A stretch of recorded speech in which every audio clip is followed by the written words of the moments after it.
sound. Looks like we've got sound, we've got visual, which means we have a stream. Welcome to the Action Sturge. Tonight we'll be playing our Dungeon Crawler. So get your points ready to spend. We're back at White Plume Mountain with the gang here. And before we get started, I do want to give a shout out to dndwow.com. They are super cool, and they give us some dice to give away sometimes. If you were here for our arena night not too long ago, you could have taken part in the giveaway. We'll have another giveaway coming up soon. But in the meantime, go check them out at dndwow.com. They have a little code that you can use when you want to buy some color changing metal dice. You can use our code theactionsturge at checkout to get 10% off of those dice. It's very nice. And with that, let's go ahead and get started here. I'm gonna let everybody go around and introduce themselves. Introduce yourself. Introduce your character. Tell us what's up. Alberon, I know you've got a channel to rep, so go ahead and rep your channel. And Yeah, it's not. I mean, so I run a D&D campaign for my friends. My name is Joe. I run Adventures in Alberon, which is our 5e campaign. It's been going on for about 3 years.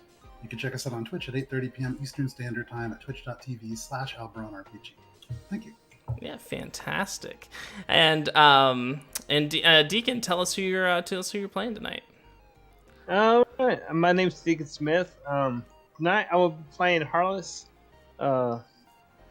Lightstone. He is a human paladin, follower of Tyr, and he's never been in this dungeon before, so he's looking forward to it. Fantastic. And Nick is playing Neek. Is that correct? It's got the little flavor mark there. I didn't know. I just did that because I figured this character won't last long anyway. Fair enough. So Nick playing Nick tonight. Yep, I'm playing Nick, a elf rogue. I'm just hoping to sneak on out of here with everything that I can. Very nice, very nice. And then we got Eric reprising his role as Go-Go. Tell us about that. Yes, I'm playing Go-Go Power Ranger, and he is Copyright. a gnome. He has lots of bugs around him, and this time he's chosen to have a cloud of mosquitoes all around him. That's who follows him, protects him, flies him around and stuff. Fantastic. And Alberon, who are you playing tonight? I'm going to be playing an elf named Harsarin. He's an abjuration wizard, and he's here just to help people out, maybe like atoning for past things, or I don't know. He's there just to try to help people out. Nice. And King Akira, welcome back. Who are you playing tonight? I'm gonna play a verdant sorcerer named Rolly, and wait, what else am I supposed to say? Right, he's just looking to steal. That's about it. Okay, he's here to loot. He came to the right place. Kill monsters and get rich. What dungeon? Oh, you cut out there. What'd you say? It's what Dungeons and Dragons is all about, right? That is what it's all about. And maybe, some story stuff here and there. I don't know. But yeah, whatever. So, awesome. Cool. Well, welcome, everybody. And then I actually should have gone over this before we started, but now the viewers can be in on the secret as well. So I actually have some hidden criteria, something that's just for you guys. That we do to kind of spice things up from our end. We have a list of things here that will earn you points throughout the night for the players, and then we calculate at the end of the night, and then you guys can compete against other players that have gone through the thing here. They don't really mean anything, but there are some things you can earn some points there for. If you guys want to look over those. That's spoilers. I'm not going to look at that. It's a little bit, but yeah, it's there. So, Right. So that's there if you guys want to look at that. And then want to give a big thank you to Lord Cadmus. Thank you for the follow. We really appreciate it. It's good to see you. All right, so the setup. So this is White Plume. Oh, go ahead. Yes. No. It's okay. All right. So this is White Plume Mountain that we are going through tonight. The setup here is that the great ancient wizard named Corruptus has squirreled away 3 hidden, amazing legendary items in his mountain, and he has sent out invitations to all the adventurers in the lands to come and try to take it. You guys are adventurers who have heeded the call to adventure and accepted the challenge. Within this dungeon, you should be able to find, or you could find, the 3 legendary weapons: Wave, Whelm, and Black Razor. Even one such legendary weapon would be a feather in the cap of any adventurer. But can you get it? We'll see. Many have entered, few have left. So, oops. All right. So with that, I'll let you guys enter the dungeon here. Yep. Enter the dungeon here. As you guys come down the steps, you will find yourself in a cave that looks as though it has been chiseled straight out of the stone of the mountain, and there are no seams like where bricks have been laid. It just looks like it was just like chiseled perfectly out of the side of the mountain here. And as you come down the stairs, your feet are gonna land in about a foot's deep of water. And as you peer down the tunnel before you, you will see a hulking figure filling the passage. Oh, wow. What do you do? Not good. Does he appear friendly? He maybe. Give me an insight check. Oh gosh. Okay, here we go. First roll of the night.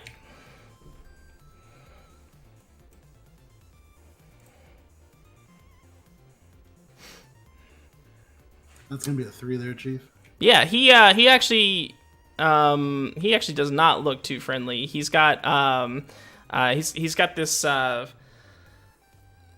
this red flesh with these like devil horns. He's got some very painful looking piercings that don't seem to be bothering him, jutting out of his face. He's wielding a weapon, and he's just approaching you with his massive shoulders that are like actually scraping the sides of the cave. Yeah, you don't trust him at all. He looks dangerous. Can I back up and just try to hide behind the staircase? Yeah, sure. You can leave Rolly up there. Fine. I'm gonna have my swarm of mosquitoes just completely engulf me, but just enough so I can see through with my eyes. And I'm just gonna have them push me forward. Like, I'm not gonna be walking. My bugs, they might try to walk for me sometimes, so I'm just gonna walk up to him. Just, okay. Or I guess like glide up to him. All right. And I say, I am the mighty swarm. Hello.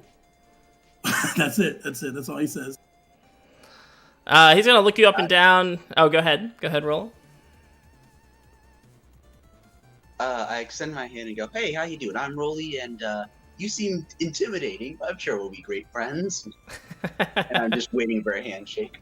In real life, unicorn chipped in with wild magic here. I see that. Yes, real life. Jeez. Welcome to the party. Let's see. Some wild magic on go-go. Anyone carrying a blanket nearby is thrown 30 yards. It doesn't really apply. Let's do something else. There you go. Your skull is inscribed with a mysterious rune of power, go-go. But what rune is it? Perhaps we will find out. Very interesting. Okay. Not worrisome whatsoever. So maybe the people behind me, they see the mosquitoes kind of part a little bit, like some type of glowing. Something like that. Well, thank you for that beautiful rune. Oh shoot, where is it? Where is it? There's a spell for this. Oh, what is that spell? Real life unicorn attributed 45 points just to say we're not going to beat the high score.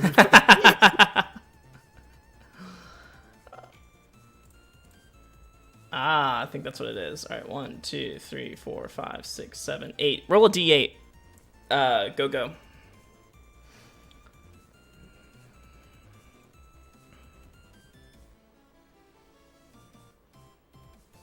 Seven. Okay. 7. All right. So you have a mysterious glyph inscribed upon your head. It actually, if you look at it, it kind of spells out real life unicorn. But it's like all like twisted and mangled, so it looks like really arcane and cool. So yeah. Rolly, you've stuck out your hand to shake the hand of this creature, and he kind of like looks down at you and he grimaces and he says, I came out here to perhaps strike a deal with these adventurers, but I may have been mistaken. You don't look tough at all. Corruptus is gonna eat you alive. I flex my mosquitoes like super big, just like buff, like really buff. Do I feel hidden right now? Hidden? Yeah. Yeah, you're behind the giant orange slice. You feel pretty good. So Arsaren's going to take his left hand, and there's these two rings, which are made of copper, like copper wire that's been round around. I'm going to touch them together to cast a message over to our person who is negotiating with this giant thing. Or no, actually, I'm just going to send a message to this giant thing. I don't know what it is, but to this giant thing. Okay. So in his head, he's just going to hear Arsaren's voice, and he's just going to say, I wouldn't do that if I were you. And he looks up a little stunned for a moment, and in real life, Unicorn has also redeemed a draw from the deck of many things. We'll go to my 100 closest to 50 has to get it. There it is. That's the method. Hey, what's up, Kitchums? Good to see you. Good to see you. Oh God, I can draw from the deck of many things. Yes, you can, if you have the points.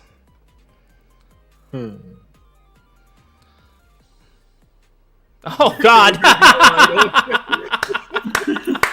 Okay, I've had pretty good luck with this deck, though. I really have. Good God. And the Heartless, Wow.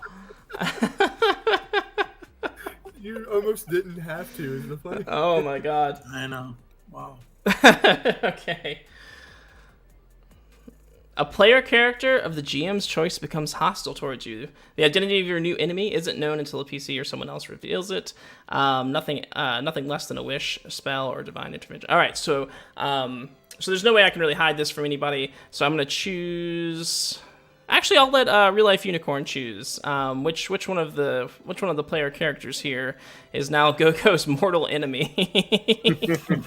So you let me know, and then I'll leave it up to you to unveil your evil plot throughout the the game. So thank you for that. So you tell this creature that it's not a very good idea, and he says he calls back. He looks a little surprised at first, and he says, and what do you know? You barely know what you're getting yourself into. If you want to survive the night, perhaps you should listen to me. If not, I'll enjoy watching you die. So is that a no on the handshake? Yeah, that's a no on the handshake. You standing there with your hand outstretched like that? You stick it out a little further. He just kind of pushes it away. I'm the enemy now. Oh, Neek. All right, Nick. Yeah, Nick is. Of course he is. For once, I'm the one giving out punishment instead of getting it. Right. We're listening, the bugs say to him. And so he says, I can help you. get Black Razor, but I want something in return. What about friendship? And Is that valuable anyway? I think he for the first time in his thousands of years of life, I think he actually gives a hearty laugh because he thinks you're joking, and he says, "That was a good one. I might keep you around after all. Cryptus's employ is not so bad."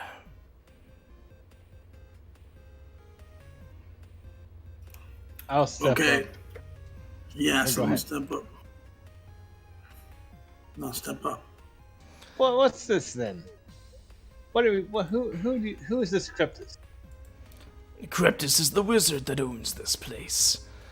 I will help you get Black Razor, the legendary blade, but in return, I want Sir Bluto. Say what now? You Yeah. got a deal. What about the other weapons?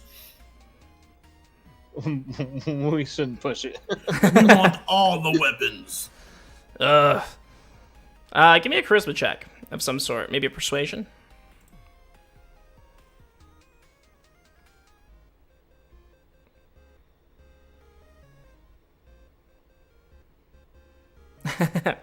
I was looking at them plotting in the chat there.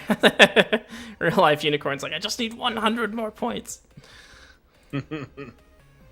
Persuasion check 4. Okay, and All the weapons. yeah, and he says he gives you a big smile and he says, "Sure." All right.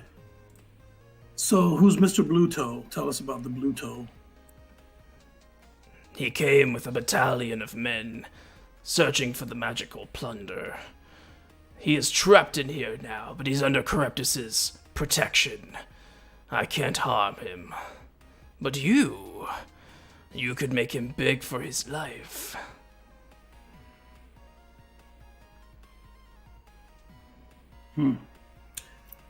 Okay, my friends, what do you think? My people around me? Well, what has this Bluto done? And he smiles even wider, like impossibly wide, and he says, "I just don't like him very much. Do we have a deal?" I can respect that. I want to roleplay this, but I mean, I think I'm gonna go meta. It'd be too much of a pain. You got a deal. Okay, we all extend a hand. I use my mage hand, which comes in the form of mosquitoes, a little swarm of mosquitoes. I extend my hand and go, finally a handshake. Yes, his flesh feels warm to the touch, almost too warm. And when you shake his hand, he's gonna look into your eyes, and you can see this just this real malicious, just real malign kind of look, almost as if he's just savoring some torturous thought in his head. And as he shakes on the deal, he's going to say, "Get past the Sphinx. I'll be waiting for you." And then he says, he's gonna go through the wall, and then he's gonna peek back through, and he says, "Oh yeah, for the riddle. Think elemental." And then he's gonna disappear. And and it looks like we got a magic weapon for Nick. This is from Slit Tooth. Nick, you get Silva and Aegis, this fiery sword and shield combination. Perfects the balance of offense and defensive prowess. In the hands of a master, even a defensive tool like a shield can be used as a weapon. P.S. It also deals fire damage. So you get a flaming, you get a flaming sword shield thing, which I don't know if you can use, but To use on Go-Go. Perfect. gonna But- have to be in a form of a rapier. Yeah, it will take whatever form you need it to take so that you can use it. And of course, you'll get a +3 to your attack and damage. It's a magic weapon, and it's going to do some extra fire damage as well. We'll say it does like a flame tongue. We'll say it does 2d6 fire damage. Gotcha. And we got a draw from the deck of many things, and this is for Nick as well. This is from Kitchums. You got a magic weapon. He can pull a magic card as well. This could be the end. You could lose it all.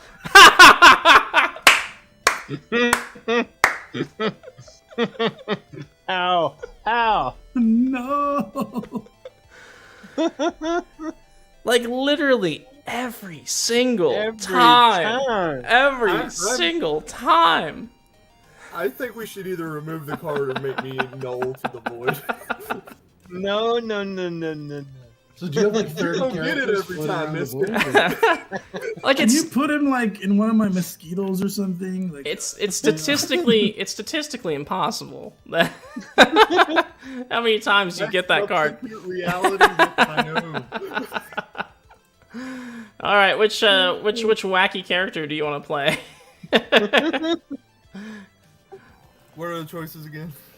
Oh, let's see. We've got the we've got the bullywug, we've got the deep gnome, and the flump. Give me the flump. The flump? Okay. There goes my magic weapon and my ace. I feel like you should get to keep the magic weapon. So question, do the magic weapons drop to the ground? Can we see them? Or are they just there? That's it. Say so. I'm gonna say the flump will get the magic weapon. Like he'll poof away, and then the flump will appear, and then like swoop up the magic weapon. Just because I don't want Slit Tooth's points to be wasted. That's fair. So let's Thank you see. as well. Get rid So I of. have something. Well, you never know, Nick. Maybe we'll find you. Hey, maybe they'll find you. So let's see. When we get past the Sphinx. Oh, you're already the owner of the flump. Isn't that funny? From last time. All right, so you are now the flump. You have some spells. You can fly. You also make some stink, and you have some telepathy. Yeah, you got some good stuff. Cute little tendrils. All right, check all that out. We move. Woo! Go is walking with like a kind of like a hula skirt type of thing, like a moving skirt of mosquitoes. Oh yeah, Lord Cadmus has pointed out, yes, that the void is only his soul, so his body and all that stuff is still there too. Yeah. So. Gotcha. So he just faints. So he's just like soul faint. Yeah, and you guys can move around freely when you get to a point, like if you trigger a trap or anything like that. I'll let you know what's going on. Or if you're curious and you want to check things out, you can also let me know, and then we can roll. Yeah. on it. So this tunnel just looks like the same kind of the room we were in with the same water and. Correct. Okay. And I can also see your passive perceptions too, so I can give you guys kind of a heads up. Oh, there we go. That door's open. So in front of you, as you come down this tunnel, splish splash your feet in the water. You will see at the end. Oops, what's that door open? You'll see at the end of this tunnel, this passageway that branches off into three forks. And you can see a sphinx, rather damp, grumpy-looking sphinx sitting in the water. And it appears that the only thing that gives him any pleasure in this world is this very pompously dressed orc, half orc, sitting in the water at the sphinx's feet. And there's this spectral leash attached from the orc to the sphinx's mouth, and the only joy in the world that he gets appears to be tugging this this spectral leash and jostling the orc and making him uncomfortable. And as you guys approach, he will give the leash a little tug, and the orc will wake up from his little nap, and he'll say, "Oh, yes, of course. A riddle you must answer." I've been working really hard on this one. Are you ready? Speak your riddle. And he says, "Okay, yes. So it's a bit of a story, but it's a good one. There are 4 siblings who are all born at the same time. The first one can run but never get tired. The second one can eat but never feels full. The third one can drink but is thirsty always. And the fourth one sings songs for eternity. What are they?" Do we have to do it in order? Someone say it. Could you repeat that? Oh, yeah. And not only that, I can copy and paste it for you. Ooh, nifty. But again, do we have to... Wait, we should each say one. We should each say one and like put our hands in the middle, and maybe our rings will light up. Okay, Gogo says water. Fire and water are the last 2. Oh, I thought water was the first one. Or maybe no, wind and fire and water are the last 2, and wind and fire are the last 2, and water's the first one. So the second one is earth. Oh, I thought fire was the second one. Arsarian is going to step forwards to this Sphinx, and he's going to say, "What can run but never get tired? It's water. What can eat and never get full? Fire. The earth can drink and always feel thirsty, and the wind sings songs for eternity." Beep, beep, beep, beep. Cash cab. The lights. And then I appear above his head. Ploof. So the Sphinx doesn't look like the Sphinx could care less, but the half orc is really bummed. He's just like, how do they always get it? I swear they're cheating somehow. And the Sphinx will jerk the leash again, and they will both disappear through a little portal that appears, and the 3 doors will open up. And revealing each passage. Now, down one particular passage to the left here, you can see standing in the water is your friend, and he's beckoning you down this path. Hey, What? our boy's over there. Down which path? Oh, that's right. I forgot. You can't see, can to you? the left. No. Oh, No. he's back in the to the left. That one. Yeah. Okay. I This forgot. way. You have human sight. I forgot. Yeah. Remember the deal we made? We must go to the left. He said, "To the left, to the left." All of the party at once, to the left. Follow me. And and then he'll disappear through the wall again. Oh, I've got 30. So as you guys are moving through the water, Heartless, you'll be the first to come to this this part where the water is flush across, but you can see very clearly that there's like a 10-foot drop. There's like a little well here. How do you navigate that? What do you do? I'll jump over it. Okay. Am I strong enough to do it, or I gotta roll something? Oh, I think you're probably strong enough to jump, like, what, 10 feet? Yeah. Yeah. I think only if your strength is below 10, I think you might run into some trouble. Yeah. Okay. I'm gonna do it also. Okay. Arsarian's going to walk up to the edge of the water and just investigate the well. Is there anything weird about this little dip? Give me an investigation check. It's a great idea. We were all just like jump across.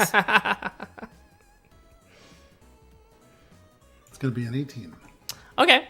So there's nothing. There doesn't look like there's anything dangerous about it. However, you do see there is like a glint of something catching the light at the bottom of this 10-foot well. I'm going to look up. Do any of these people seem like they might be capable of swimming? I'm going to immediately look at the flump and be like, no. Yeah, that's a question for them to answer. I don't know. I cannot swim. Arsaren's gonna just look up and just say, you're in such a rush, you've missed something. What do you mean? He's gonna point down to the water because I can't. I'm not a great swimmer. I would like to use Mage Hand and pick up whatever it is. That's down there? Okay. I send my mage hand trying to compete against his mage hand. It's a mage handoff. At the same time as this happens, I'm gonna try to run and jump over to the other side. Okay. And you should be able to just jump. Oh no, your strength No, I have is strength 8. Give me a what is it? A strength check? Athletics. Yeah, give me athletics. Well, How'd you do that attack roll? There was an option for it. Yeah, you muster up all the strength you can, and you just get like 1 inch over the water, and you just plunk right down. Well, that's where he needs to go, right? Do you need a hand, little guy? I'm fine. I'm just gonna doggy paddle all the way over here. I use my mage hand to pull 10 pounds of his weight towards the front. Okay. I'll accept that help. I have a strength of 8. I need that. So who pulled up the shiny thing? Nick got me. Nick? Okay. So Nick, when you pull up this little shiny thing, it looks to be, it's a very fanciful, it's like a little, it's like a commemorative plate. It looks like a brass commemorative plate, and it has in it like a print of a rather famous bard named Krendinuri. And I got pendant tickets.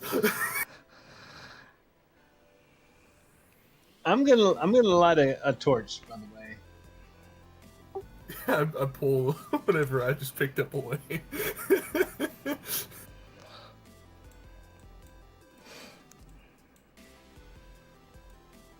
And that's what you find. It's worth Satisfied having at least checked this out. Her second's going to continue. When your character picks up your previous character's memorabilia. Yeah.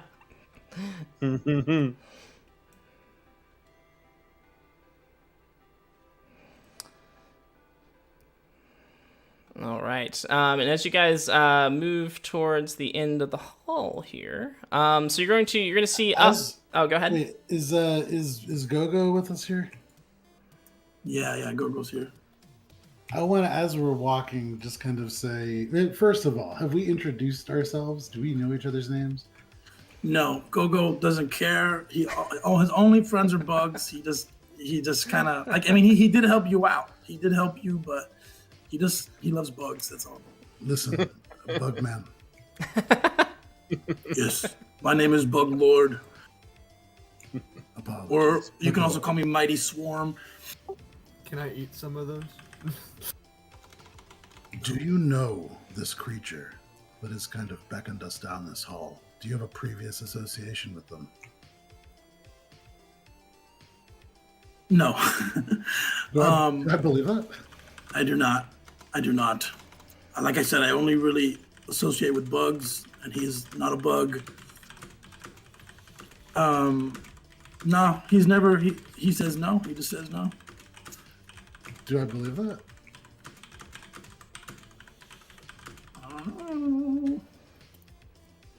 Do you believe what?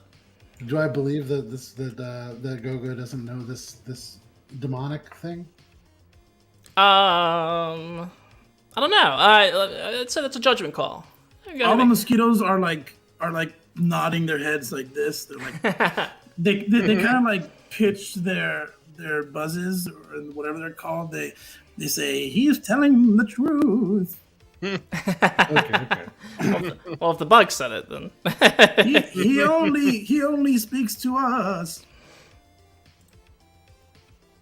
Okay, that's all Harsan wanted to know. And then he says, "Do you know that dude?"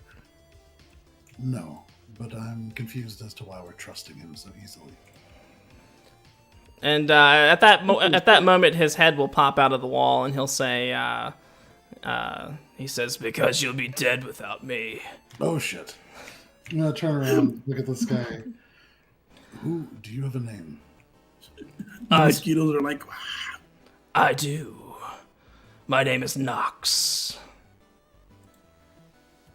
Does Nox look like something that I would know? Do I know what this creature is? You could roll history or arcana. Oh, Arcana all day.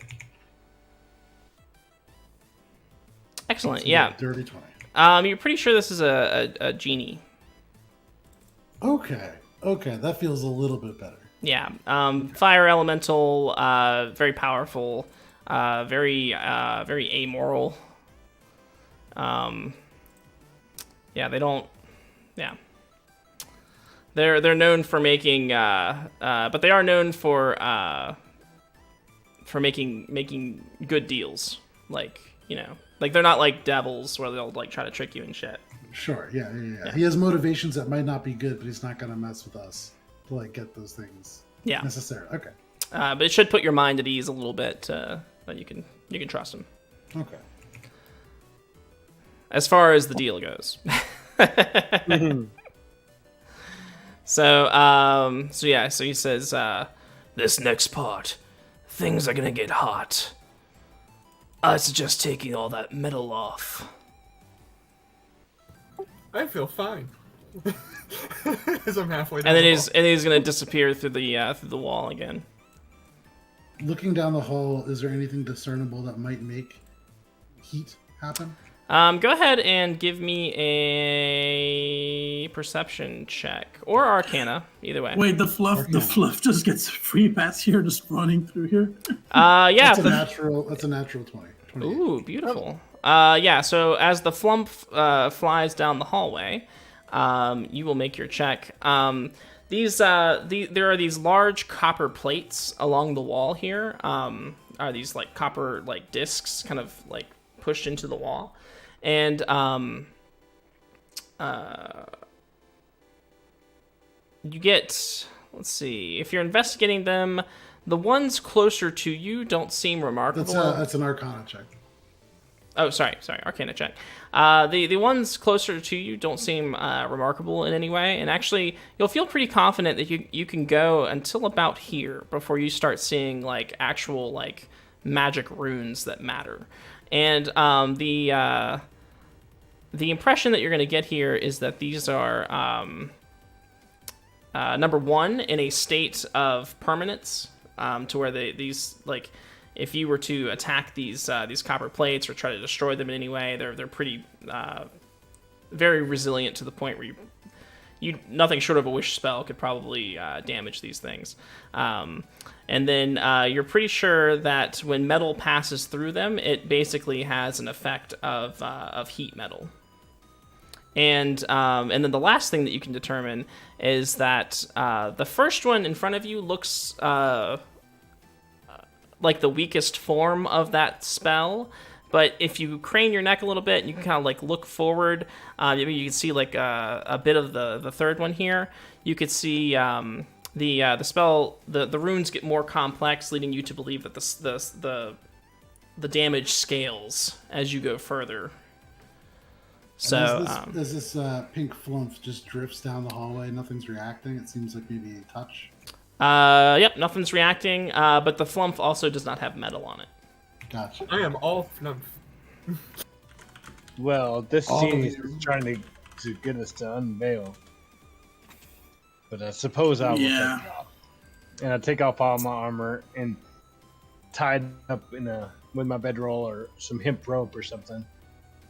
And then the last thing you'll see, sorry. What's your name again? Harsaran? Harsaran. Yeah. I'll get it by the time this is over. Harsaran. So the last thing you'll see is this faint flicker of magic coming from down here at the end. You're not quite sure what it is, but there's something down here at the end of the hall here. Something invisible. I'll give you that. Yeah, something invisible. Okay. It was a hell of an Arcana check. Yeah, Harsaran's gonna go ahead and take off his copper wire rings and his all the various bits of metal that he has, and he's gonna just try to get closer till he can kind of understand what's happening at the end. But he's also going to tell everybody, as you walk through here, just be mindful. This will heat any metal up, and there's something invisible at the end of the hall.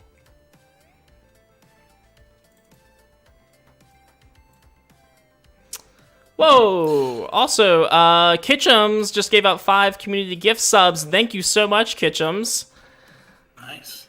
Thank you so much. Yeah, and the those of you that have gotten these illustrious gift subs from Kitchums, those will help you earn more points. So you'll have more points to spend. I believe if you have a sub, you get more points. I can't remember how many more, but it's more than you would usually get. So it's like a 2.2 multiplier or something like that. Yeah. So thank you so much, Kitchums. We appreciate the generosity. More points for the deck of many things cards. That's his stipulation. We're gonna run through the deck. I'll take the sun card, please. Yeah, I'll take my castle. I'm glad y'all enjoy your cards. Well, at least the fate deal me the wrong card. At least you're never surprised, Nick. You always know what's coming. All right. I know exactly where it's going. So he pretty much has filled us in.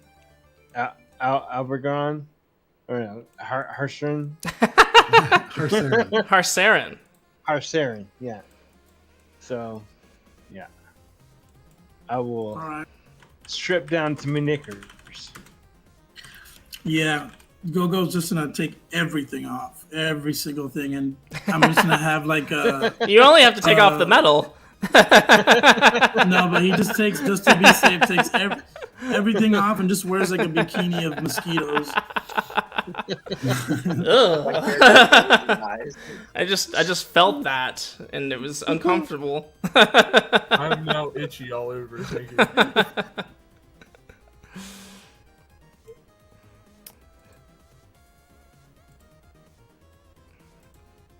I guess I'll keep like a stick with me. Like I don't know if I have any sticks. Never mind.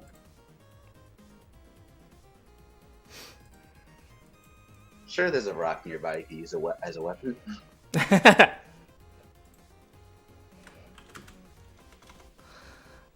Oh, it looks like we got a Nick. Address the point that Kitchums brought up while I sort out this draw the deck of many things. Defend yourself, Nick.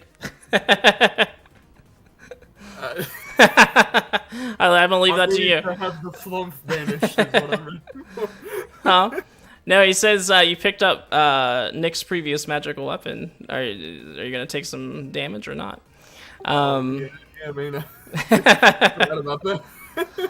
And a draw from the deck of many things, and this is for... Let's hope you get something good, Nick. All right. It's always Nick.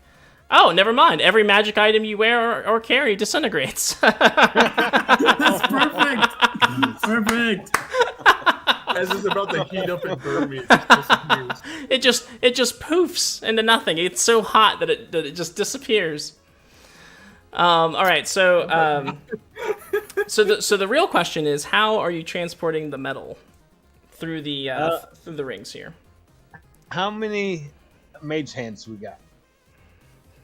2. Oh, that's right. I didn't even think about doing a mage. Is that enough? For 10 pounds. Take a couple trips, you know. Yeah, it's gonna Let's take do it. It's gonna take a minute. So let's make it a literal. Let's make it a literal minute. 10 turns. I need you guys to position yourselves because we're about to roll initiative. Okay, I'm standing right here.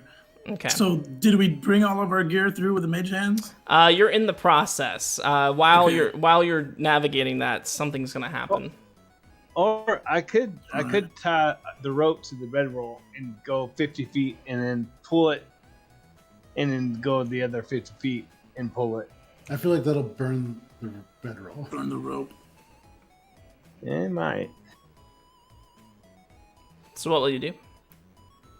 Okay, I guess I'm having my stuff in my mage hand. 10 pounds shield. Scimitar. I don't think I have enough strength for all this stuff. Yeah, I'll just send the mage hands back after it. Okay. I'll take the time. All right. So are you still down there, Harless, or are you gonna position yourself somewhere else?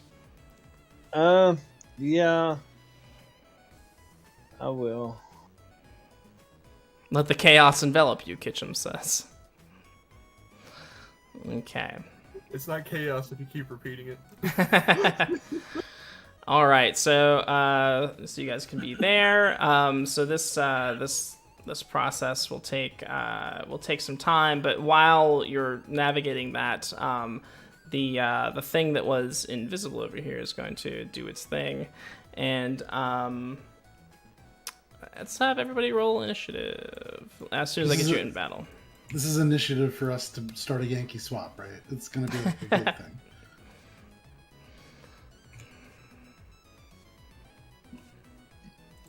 Got my crit miss out of the way.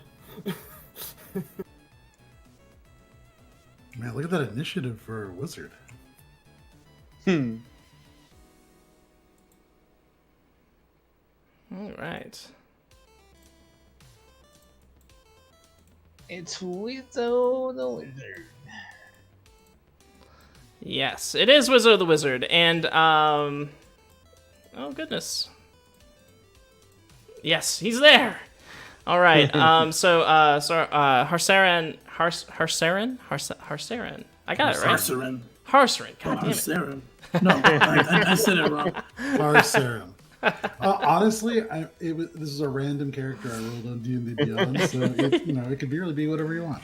Well, his name could be Tom, and I'd still be like Tome. What? Tom? I'm just Tom. So So Wizard will be there, exposed by that amazing Arcana roll. Harsaran, you are not surprised whatsoever. Go ahead and make your move, Harsaran. Wizard is basically his invisibility will dispel, and he'll say, "Ha ha! It's Wizzo! You didn't expect to see me again, did you?" Nobody expects Wizzo! I don't even know who you are. You got a smoke? I'm dying for a smoke. Harsaran, what do you do? Does he seem like can I tell, does he look harmful? He just seems like a crazy old man. He is definitely a crazy old man. Go ahead and give me an insight check if you like. Yeah. A free insight check. Yeah, I mean, that's what you get. You get what you pay for. I'm rolling a cigarette.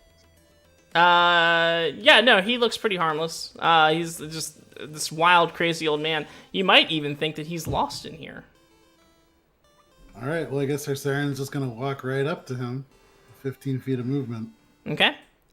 And he's going to just kind of lean in and say, "Are you lost, sir?" What do you want? Don't hit me! What, you think it's funny to scare an old man?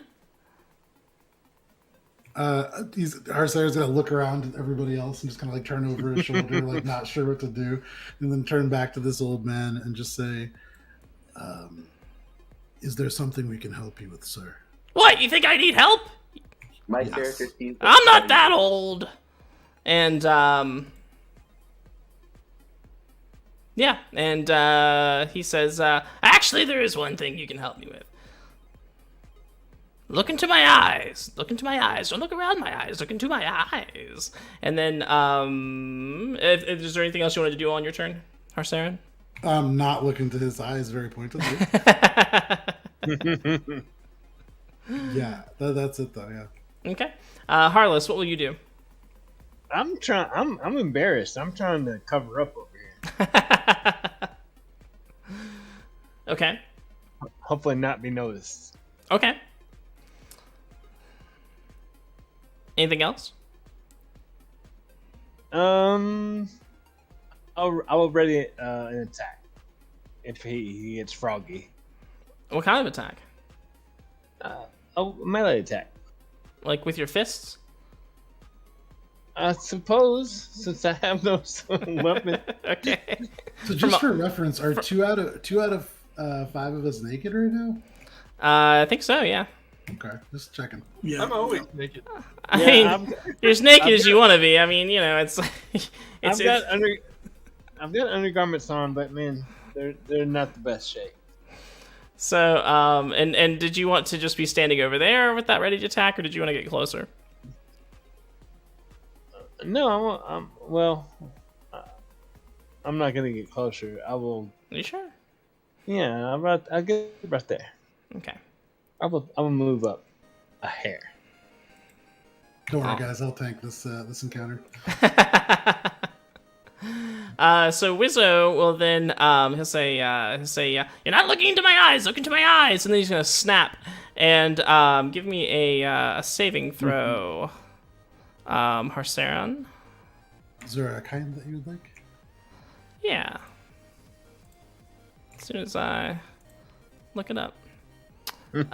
Wisdom saving throw. Hey, where do I? Oh,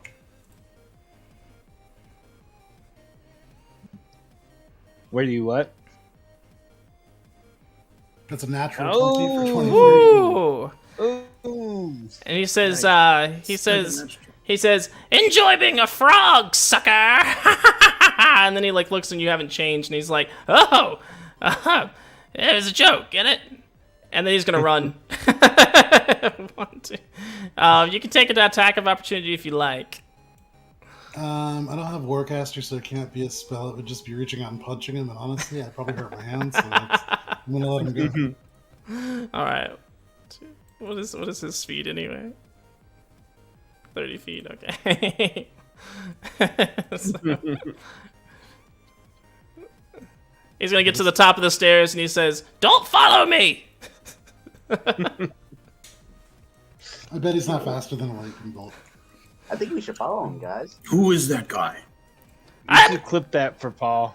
I'm Wizzo. Wizzo. I love that guy. Go. Gogo was just like, oh, damn, you almost got turned into a frog. Oh, that's what you get for not being a bug. And I'm going to snap along to my mage hand to come to come quick. Yeah. I'm starting to get cold. It's dragging stuff over, but it's slow, and the stuff's getting molten hot. You can actually see the water like steaming as it's like being dragged across the floor. I think I'm probably losing some mosquitoes. So like, there's like a steady stream of like reinforcements coming off from my bikini top. Oh no! Beautiful. But they can handle that, I think. If you wanted to do something else, Yeah. it's just gonna take time. Yeah. Why not? I'm gonna cast Spike Growth on Wizzo, in where Wizzo is, Okay. and just try to get him trapped in a little thing of spikes. Okay.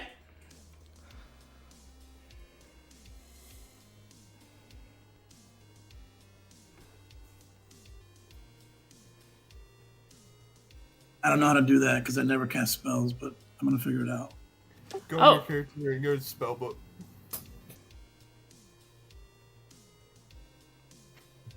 All right, so around him. Oh wait, then we're all gonna get trapped by this. We're all gonna have to walk through this also. Well, you can dispel it. Okay, can I? Can I dispel it? Yeah, I think so. I think you can. I don't know. Maybe. What does it say? Spike growth. You know what? His mosquitoes whisper to him, "Don't do this, master. Don't do this, master. Trust me. You just want to chill here. Just wait for us to come back." And then he just kind of sits. I think it's concentration, isn't it? So you can. So It once is you, concentration. yeah, so once you stop concentrating All on it, it should disappear. All right, then he does it. He says, "No bugs. I do what I." I respect that. So I've created here. Is that basically where you wanted it, or did you want it somewhere else? Oh, you can't really see it anyway, but it's I've put a template over him so everybody can see where it's at. The people that can see.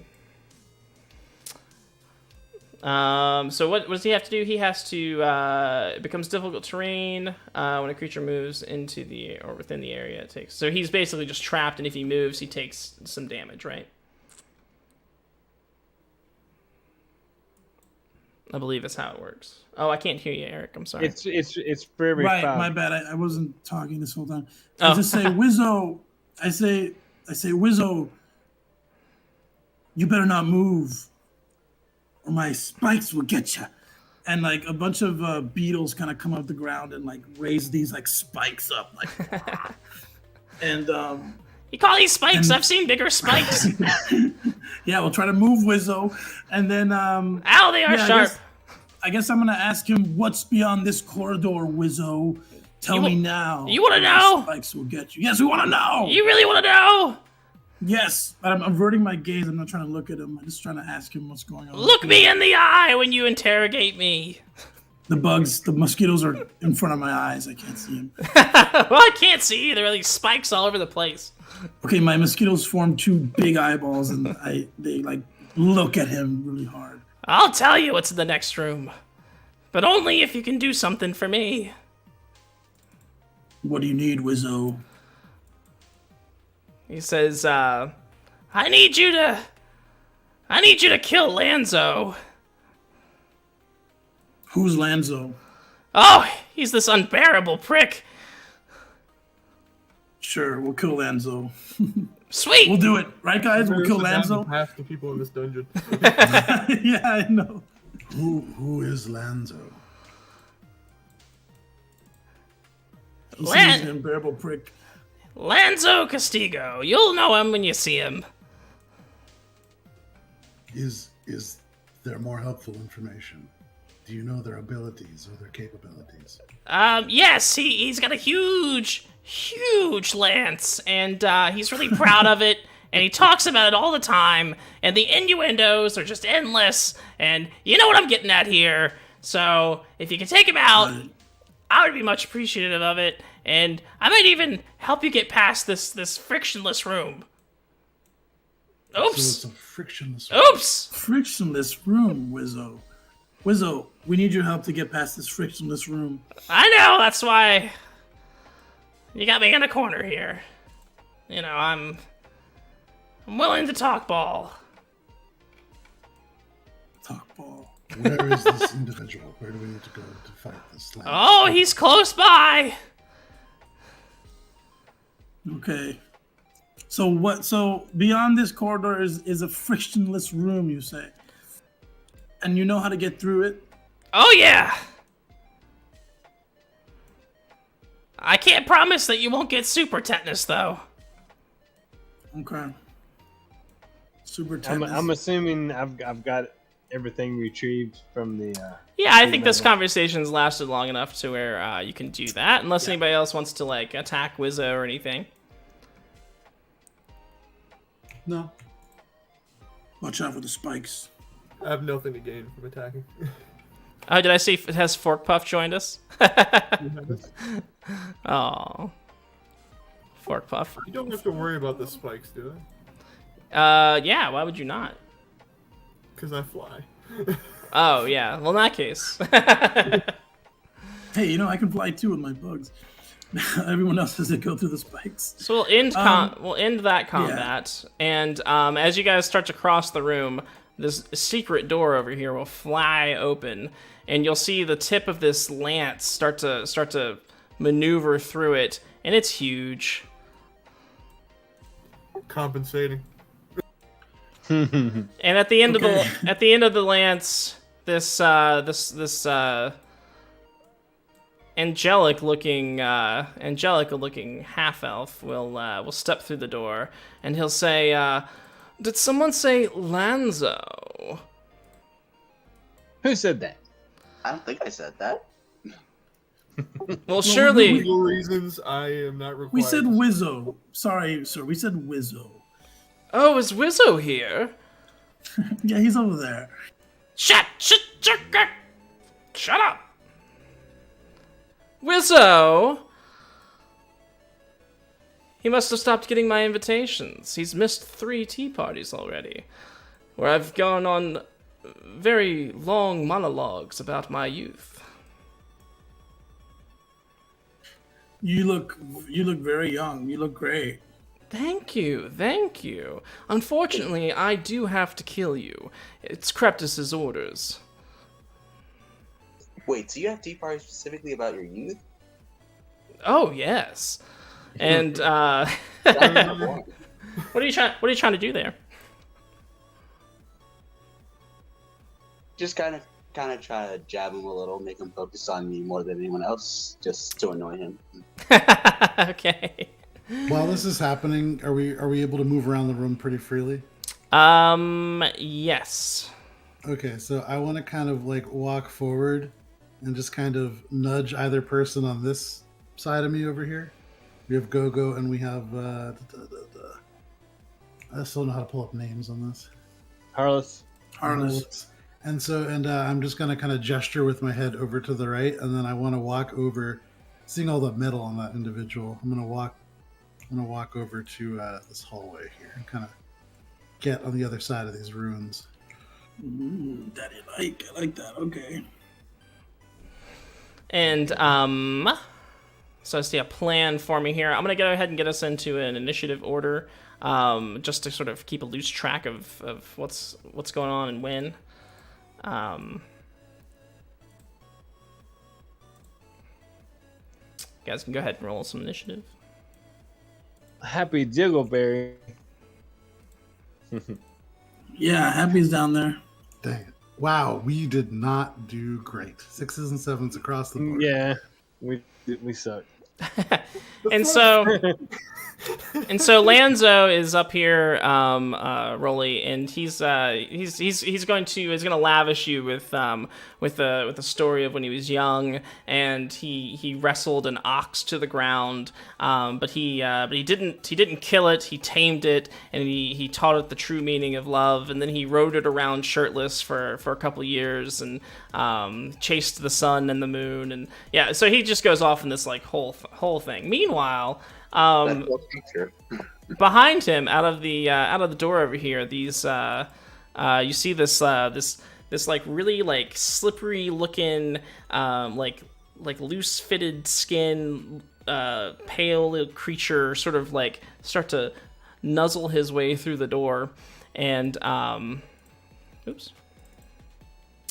And 30 feet. Okay, yeah. So let's see, 5, 10. He's gonna sort of nuzzle his way through the door and start looking and exploring the room. I think the first thing he's gonna see is Gogo over here. And so once he sort of gets a sniff of food, his mouth will drop open, and you can see that he's got this grotesquely long tongue and this like rows of razor sharp teeth. And then he's just gonna run straight for Gogo. Gogo says, "My brother." Let's give him a bite here for 19 versus AC. Oh, and a blessing from Fork Puff, Akira. You get a +2 to an ability score of your choice.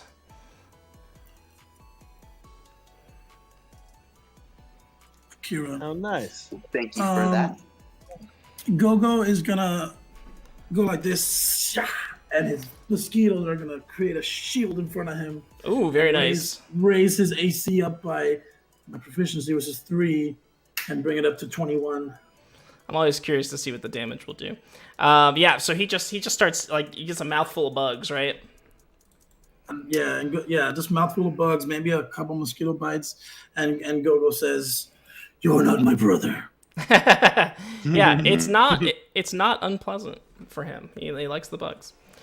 So that'll happen. Flump, what are you doing? Meanwhile, Lanzo is still monologuing. He's moved on to the part where he spent 3 years in the East perfecting his the perfect man bun. Meanwhile, as he says man bun, I hit him with 25 versus his AC. 25 versus his AC. Ooh, okay. I love the name of that, Ray of Enfeeble.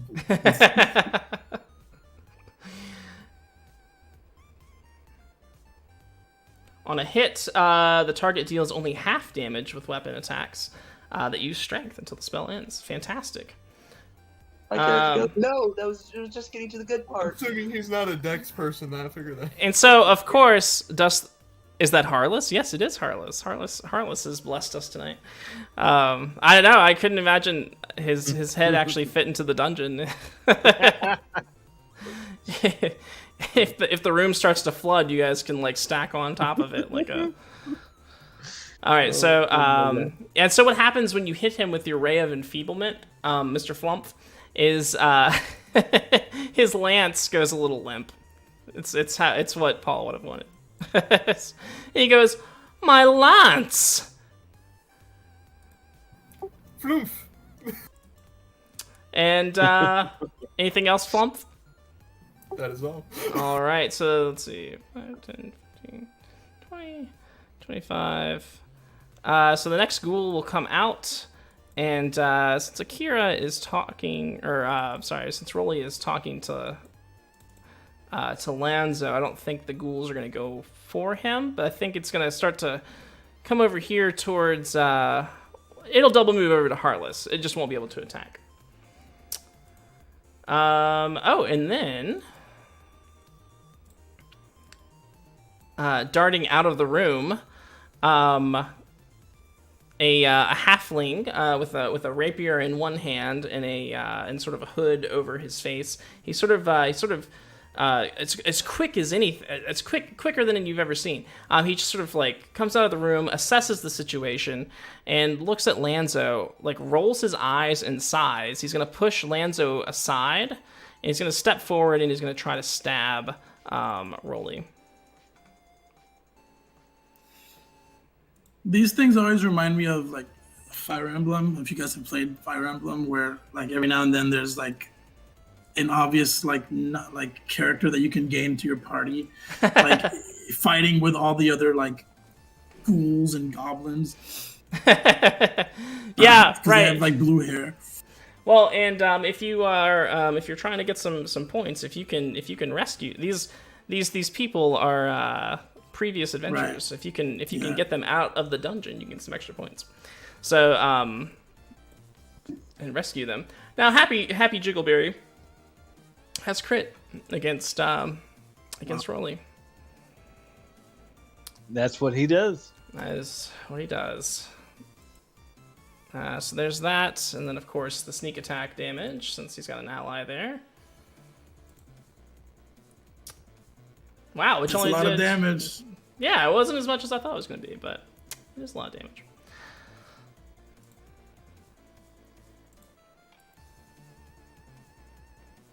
So 19 piercing damage to Rolly, and then 13 for the sneak attack. As Happy just comes out of the door, rolls his eyes, pushes Lanzo aside, and just stabs you in the stomach. And he says, he turns to Lanzo and he says, "Will you stop fucking around?" The next ghoul will come out of the door here, and I think now that he's seen that that Rolly is bleeding, he'll come over and try to take a bite of Rolly.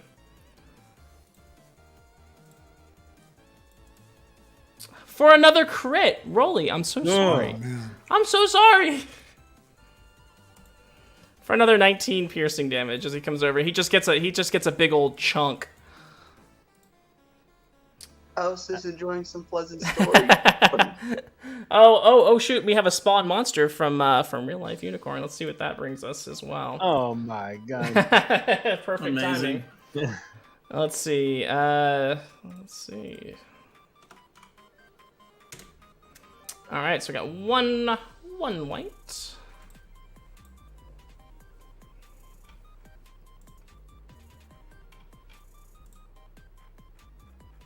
Huh? Oh, we lost Nick. Oh, did we lose Nick? Nick down. Oh, Nick is back. He'll be back. He always comes back. Did I just hear you apologize for Creighton? I did, yeah. Masochist. Twice in a row. Feels bad, man. Okay. Sorry, my Wi-Fi on my laptop is the only thing not working.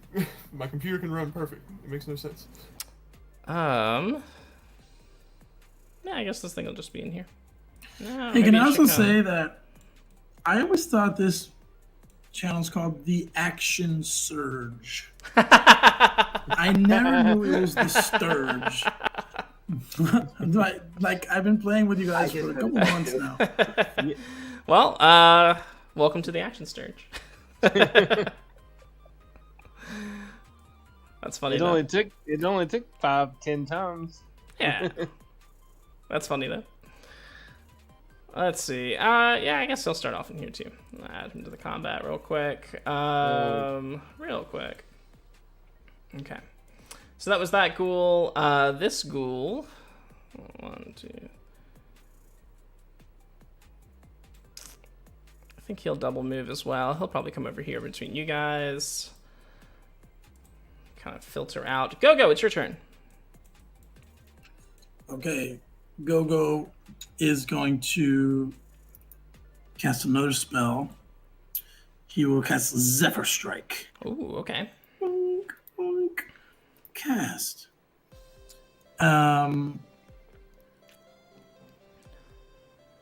So.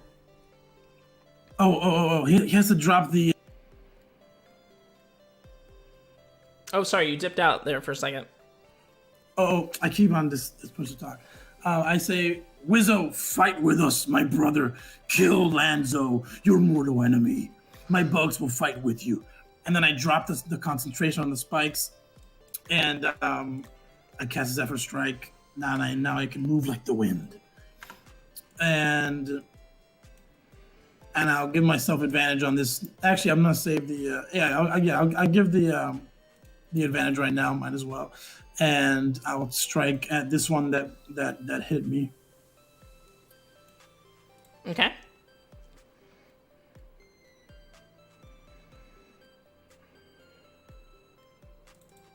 Nine. With advantage. With I have advantage? Okay. Yeah.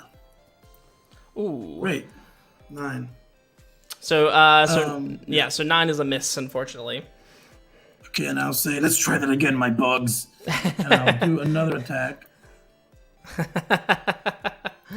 Oh, that's even Okay. that's way better. If you still have advantage, I would roll advantage just in case you get a crit, though. It's only on one attack. Oh, okay, So okay, I would okay. say I probably used it up. Hey, Harless, you took all those notes. So take another. Oh, Harless, says Kitchums, as we draw from the deck of many things. Oh god. Okay, and I'm gonna use my my bugs to assist me, my gathered swarm for this, and it's gonna add 1d6 piercing, and then I'll get a 1d8 extra from the Zephyr Strike. Okay.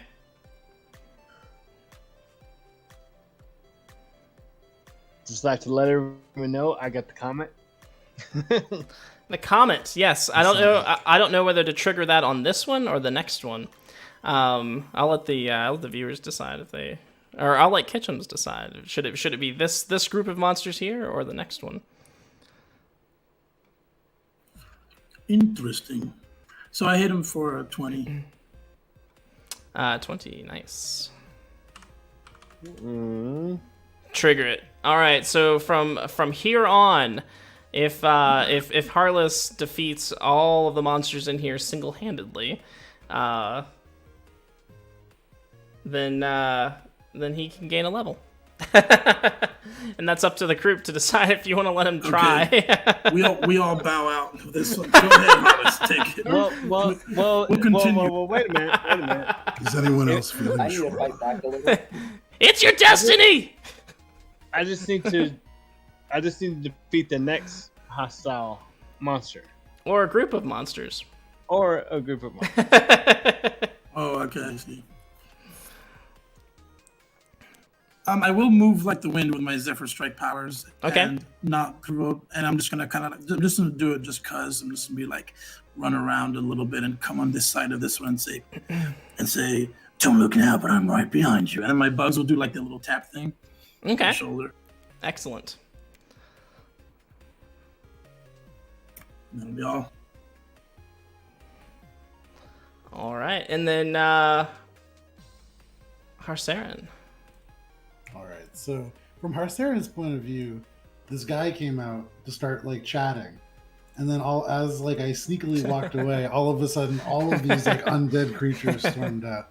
So Harsaran, not having any idea as to what's going on, is going to move 10 feet over to right in front of this ghoul-like creature. Uh-huh. And then you're going to see Harsaran take both hands, and these sigils start glowing on the palms. And he's going to do these like 2 kind of circles to create almost like a figure 8 that glows in front of him. And then he shoves his fist through to cast Lightning Bolt in a straight line 60 feet in front of him. And that's going to be Lightning Bolt at 3rd level. Ooh, okay. And so I think I just click...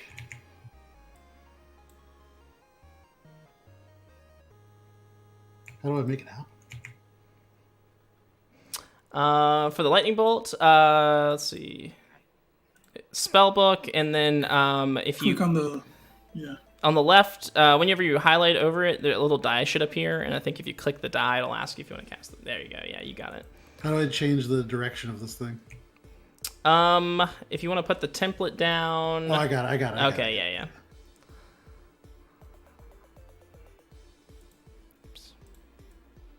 There you go.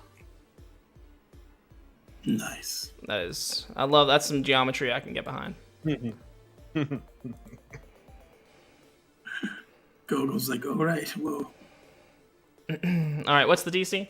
16? That is a 16 dexterity save. All right, 16 dexterity. This ain't no skill. This is a saving throw. Why is it a skill check?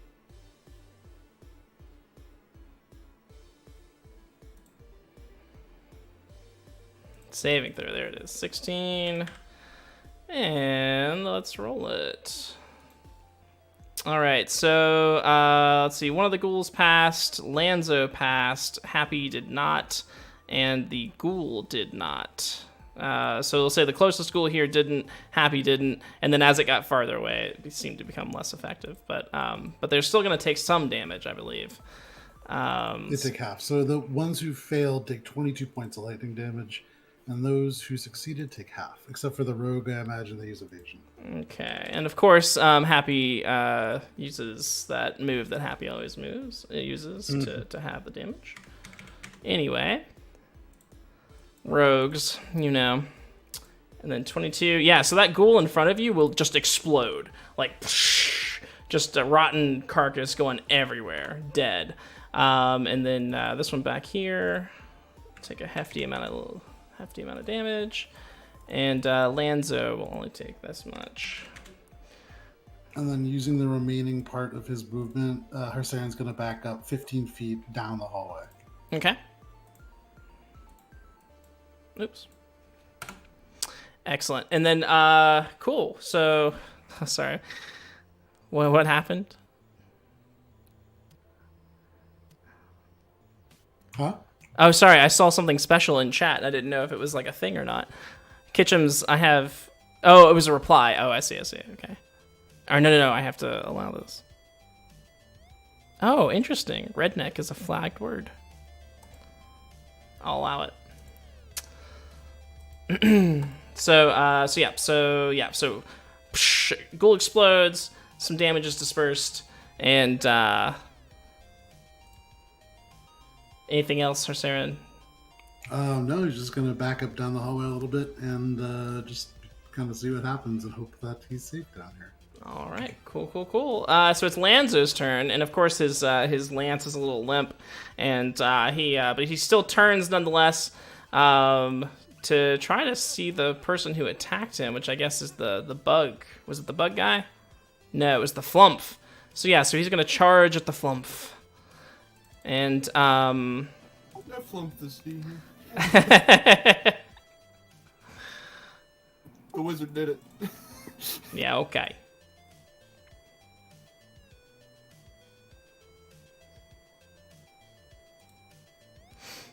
I forget what all kinds of stupid shit he has. But he's gonna charge at you, and he says, "You flumphing fiend! What have you done to my lance?"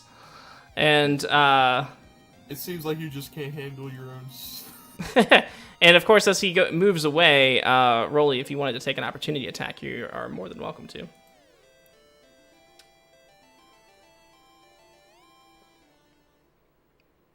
Rolly. Get him, Rolly.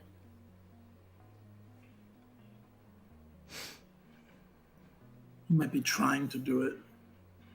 Get him, Rolly. Get him. King Akira. Sorry. Out of focus for a second. Oh, yeah, no problem. Didn't know if you could hear me or not.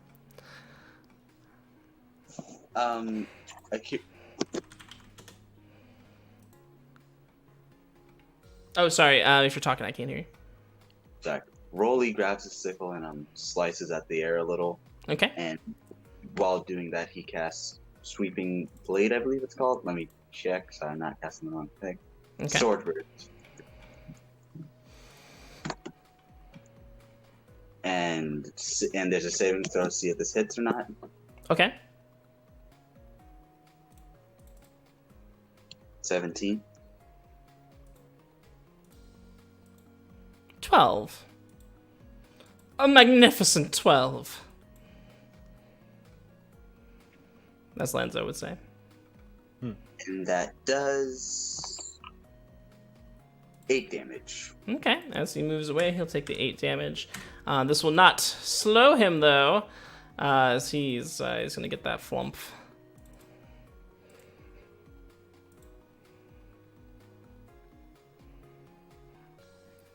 Would that also hit Happy because it says all other creatures within 5 feet? Is that what it says? Yeah, I believe it hits Happy as well. Oh, nice.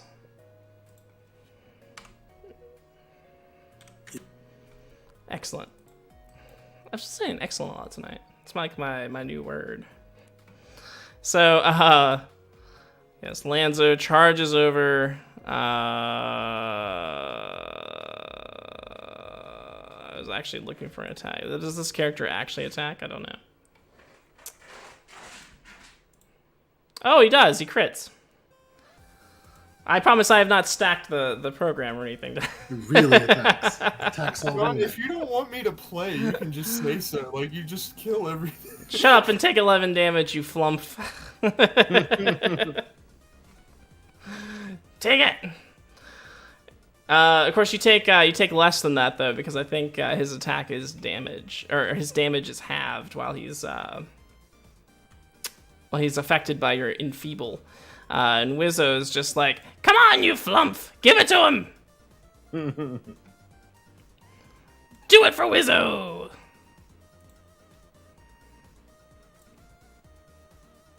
Why am I going to listen to the creepy wizard? All right, Rolly, it's your turn. Crits and a void card pull. Dude, that's the 3rd time I've crit tonight. It's been pretty crazy. Critty crazy. Rolly, what are you doing?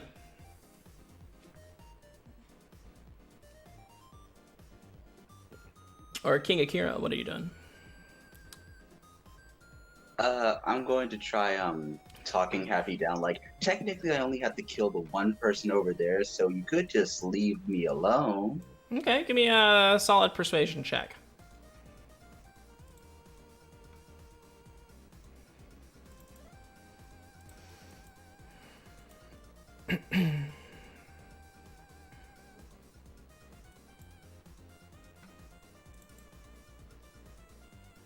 Eighteen's pretty good. Let's see what we got here. All right.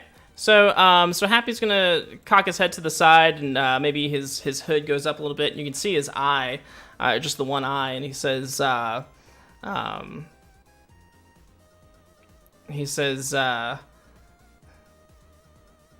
"Do you think you can get me out of here?" Probably. And he's gonna hold his rapier up as if he's about to critically hit you again, and he says, "I need a little bit more confidence there, pal." Definitely. Yep. I can get you out of here. Just please don't stab me again. That hurt. And he nods, and he will sheath his blade, and he'll say, "Okay then." Great, glad to meet you. I got something else to do, and he starts focusing on Lanzo. How close can I get to Lanzo? As Lanzo says, "As close as you want, my boy." I'm going to stay over here for now on. He'll jostle his lance. He's yep. So anything else, Rolly? I believe that's my turn. All right. I don't have any long range spells that would work right now. So Go-Go, you gave Wizzo the go ahead to jump in this fray and help out. Wizzo is going to say, gee, I'd really love to, but I'm gonna go prep the next room, okay? How about that? You take care of this. I'll see you soon. Bye. Can I send like 5 mosquitoes out with him? Ow! Ow! Follow that Wizzo. I hate bugs. And Wizzo's gonna run away. And then Harless, it's your turn. All right, the guy that I'm facing, I'm gonna, taste my blade, and I'm gonna try to split him in half. Okay.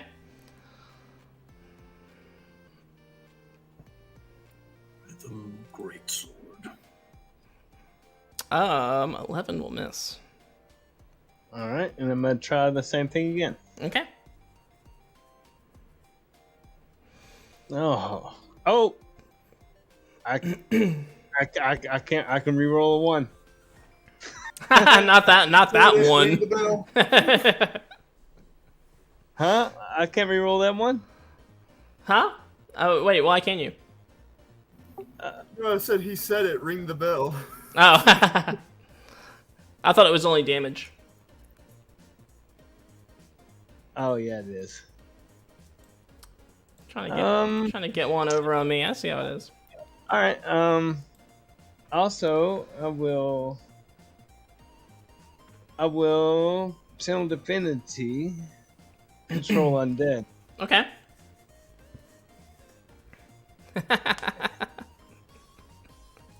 So, what is that? DC 13 wisdom.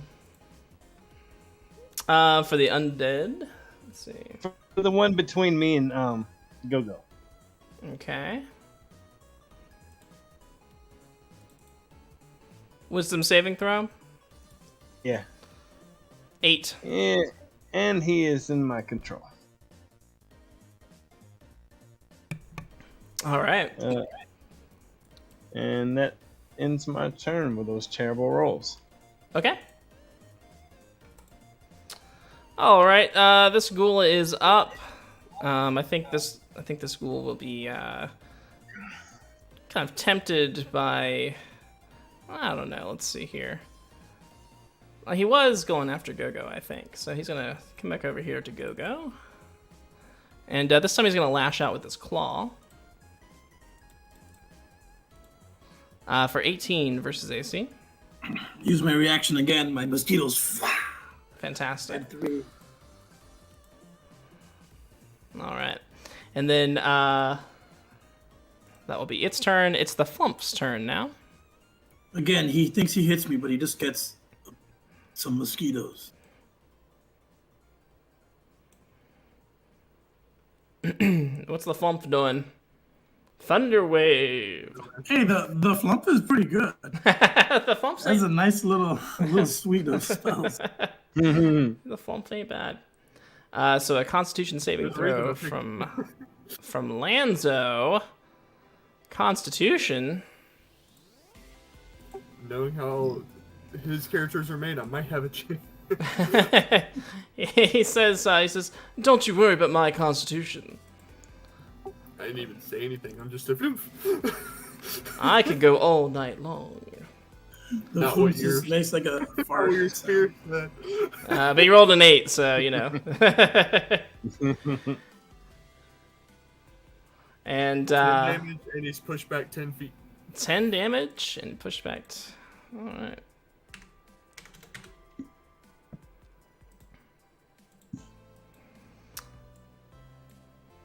And he slides back and he says, "Oh."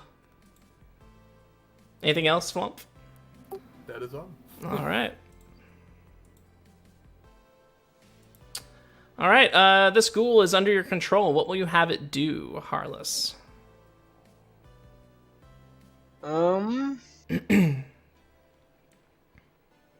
It will attack this guy that is threatening Go-Go.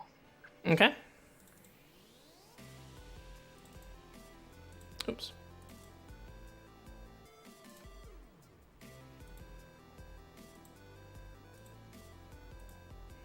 For 17 versus AC, which is a hit, for 10 damage. Nice. And Gogo just says, "My brother, is this my brother?" They do look similar, Oh don't my they? God. They have a very similar complexion. They're just as slippery. I give him like 20 mosquitoes to just hover around him. Oh my goodness! And real life unicorn has been waiting in the wings here. So real life unicorn steps through the door as this monstrous wight. Who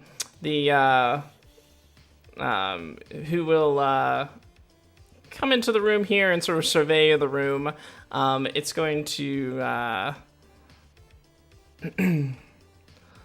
It's gonna look at Lanzo, and Lanzo's gonna be like, "Well, help me," and it'll just give a curt nod, and it'll use the rest of its movement to impose itself between the mighty Flump, and Lanzo. And let's see, I think that's double action, so that's all I can do for now. Happy will hang out with you. Ghoul will attack Harless.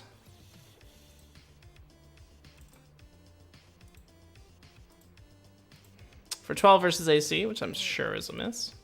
It's a miss. And it's Gogo's turn. Oh, and everybody say goodnight to Kitchums. Good night, Kitchens. Thank you for all Good that night. stuff. Night. Good night, Kitchens. Gogo is gonna throw some mosquitoes onto this ghoul in front of me. And oh wait, my Zephyr Strike is already over because it's already been more than 10 rounds. Oh no, wait, no, has it? Wait, Yeah, right. what is it? No. Zephyr? No, there's no way. No. It's been 2 Okay, rounds. no. Oh, right. Okay, Yeah. so then, right. So I keep that. Had me checking the Sorry, time, like, I what? was thinking. I was thinking 10 turns. 10 turns. Okay, so I'll keep that Zephyr Strike. I can move freely, and I'm just gonna give 2 thwacks at this bug. I mean this ghoul. It's all bugs.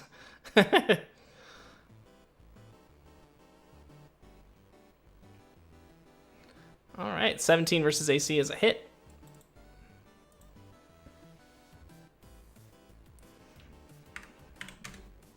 And I'll use my bugs. I can use one once per turn, so I'll use my bugs to add another d6 to that one. And then I'll do another attack. I think that probably misses. 11 is a miss. Okay. There was too many bugs in the way, so I just kind of like blinded by the bugs. And then I will, I think that's it. What I would like to do. Yeah, and then I'm going to just stay right here and just kind of like look at that white over there and say, "Why fight for him when you can fight with us?" Yeah, he'll just kind of turn and just like shrug. Okay. And I'll also just give my brother a pat on the back, and that's it. Happy to see you again. Harsaren. So seeing everything going down over here, this new guy coming in is a white now, I guess. Yes. Right here, the gentleman kind of fighting all these ghouls. This is Harless. Harless. Yes, Harless. I'm gonna call out and say, Harless, I apologize. Whatever for. You've not wronged me, friend. You've not wronged me, friend. And you watch as Harsaren starts moving his hands in a circle, and you can see these emerald green glyphs beginning to glow. He's gonna cast Vitrolic Sphere. Now, hang on 1 sec. He's a paladin. He can take it. That's what I was kind of hoping for. And we're gonna kind of stick it right. Oh, sorry. Yeah, right. Oh, yeah, it's gonna get go-go too. Does it? Oh yeah, because I know he blends in with the other ghouls. He'll be fine. He'll be fine. He'll be fine. Oh gosh, yeah. You know what though? I feel like because I guess I would just see like a big swarm of bugs and around a bunch of corpses. It's kind of all the same. So He's got 68 HP. He'll be fine. I'm just concerned about all the mosquitoes. It's gonna. So be you gotta do a countless dex, right? apocalypse.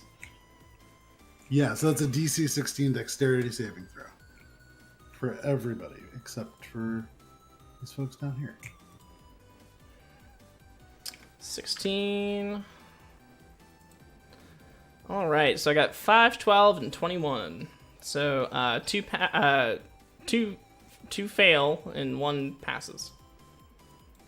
All right, so I don't think the flump is in the effect radius. Nah. Okay. Oh, but Lanzo is. I didn't see that. I'll have to roll as well. Oh man. No, they both failed too. So that is going to be 43 points. Or no, sorry, what is this? It says 10d4 plus 5d4 acid at the end of the target's next turn. Why does it roll like that? I'm Okay, so that's gonna be- totally fine with it all being at once. It's going to be 32 points up front and then 11 at the end of the target's next turn. Or however you want to do it. Yeah, I'm totally fine with it all being up front. So that's 43 Go-Go- points. Gogo's gonna cast Absorb Elements as a reaction to kind of get his bugs to jump in front of him and say, "I forgive you. I love that spell. I forgive you." And yeah, I guess I just take half, right? Yes, and you get to channel it into your next attack, I believe. Let's see. So I think that pretty much kills everybody, even with half damage. Lanzo goes, "My beautiful skin! I'm melting!" I'll cast that at second level, by the way, just so that I can do more damage next turn. Okay. And then the white's gonna be covered in acid and not really express any pain or discomfort. It's just gonna kind of be like, fuck. And then it's gonna look down to where Lanzo's melting corpse is, and he's going to carry on. Anything else, Harsaren? I think now that the big Lance guy is dead, he's gonna just kind of walk up next to this thiefy looking guy. You're gonna turn over and just nod and just kind of say, "What's up?" And that's his turn. All right. Happy is going to give him the once over and then give a silent nod. An understanding has passed between you that he won't hurt you if you don't hurt him. That's it. I had to do a concentration check, right? Yes.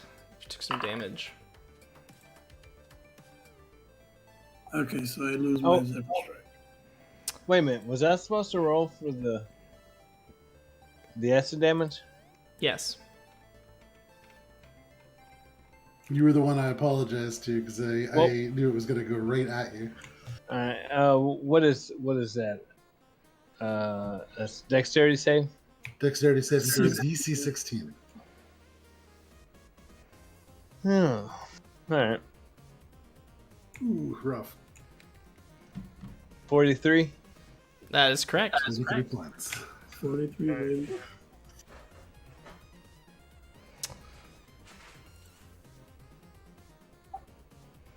So I lost a couple bugs, but we also lost the ghouls. Yeah. It's a fair trade-off, I think. So, Rolly.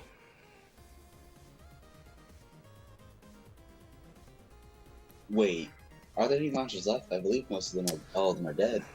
The acid white is over here now. He's still up. It looks like he's still got his blade drawn, and he's probably. I think he's probably gonna move straight towards Go-Go on his next turn.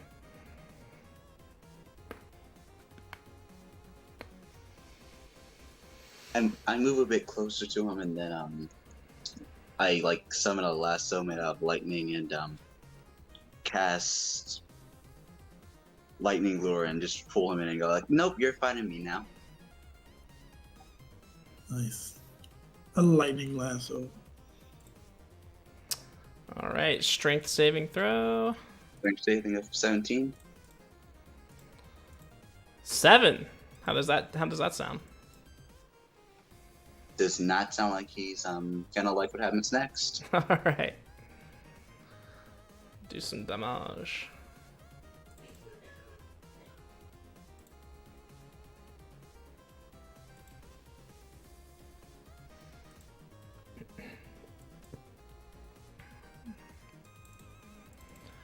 All right.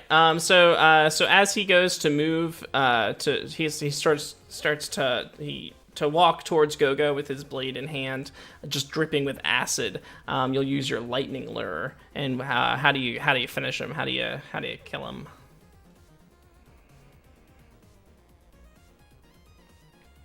I pull him in and then just kind of trip him and he dies on accident. Wasn't trying to kill him. It happened. Okay. He's just so brittle from the acid, you just right through him by accident. When your Beyblade goes off the ripper too soon. Oh. All right. We did it. He goes, all right, That was good. That was a nice little battle.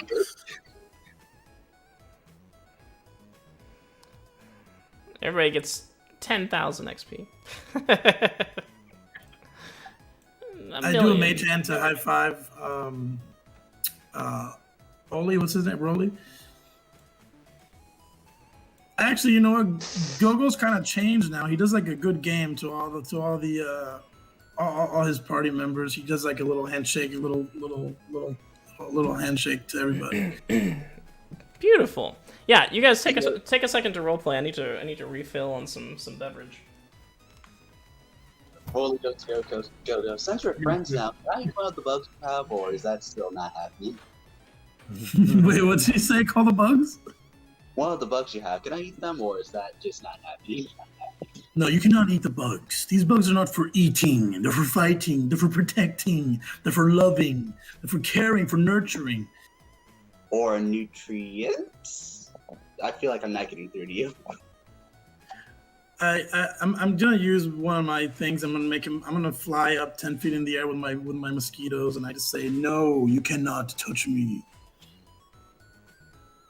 I'm going to use prestidigitation to make a bunch of little hearts kind of float behind you as you do this. Nice. Record goes, oh, all right, got it, understood. Yes, don't touch my bugs.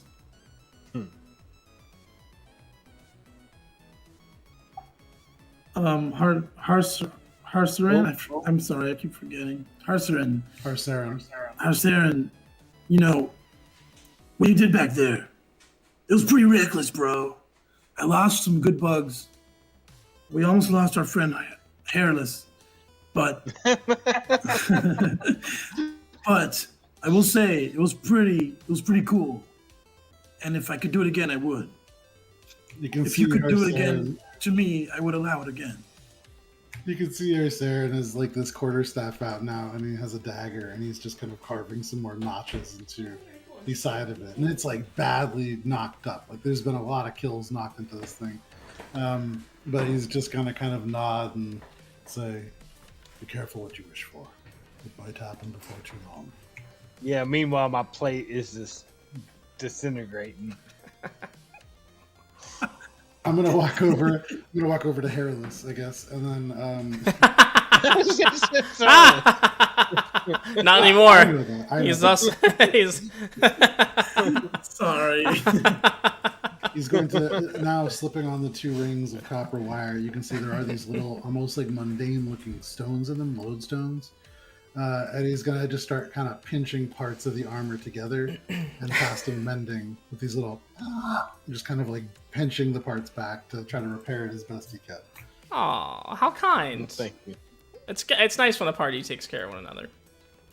Yeah, well, I see Happy. I still see Happy. He ain't getting out of here alive. Yeah, he's just like leaning up against the wall, just kind of like hanging out. You know, he's just checking everything out. Walking up to the top of these stairs. Well, first of all, is this secret room still open? Mm-hmm. I want to go over here and just peer in. What do I see? Yeah, you're going to see. It's literally just an empty room. Its sole purpose in this dungeon is to contain a horde of ghouls. Nice. And Lanzo. There, and just inside, like internally, he's like, "I hope I can afford a ghoul room one day." He's just gonna shut the door behind him.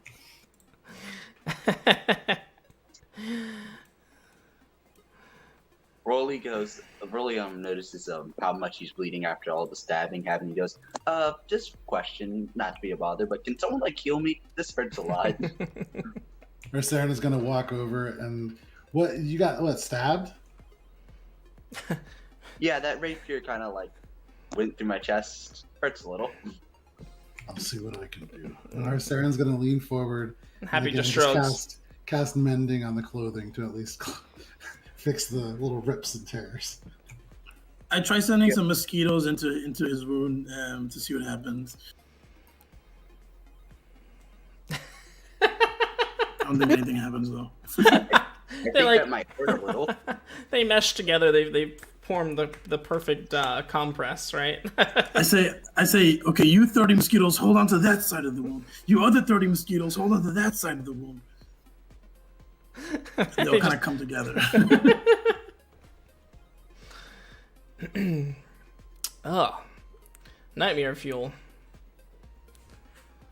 I'm not gonna be able to sleep tonight.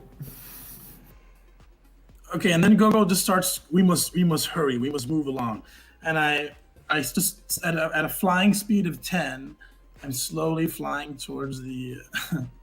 As fast as you can. Yeah, I'm just Truly. like the mosquitoes are trying. Whoa. Hold. Do we trust this rogue? Oh, I didn't even see you there. And Happy says exactly. I will turn to him. What is your intention? He's gonna like look up at you with these cold eyes, and he says, "To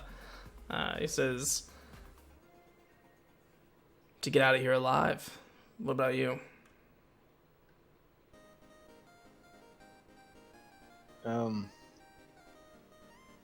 Look around to the group and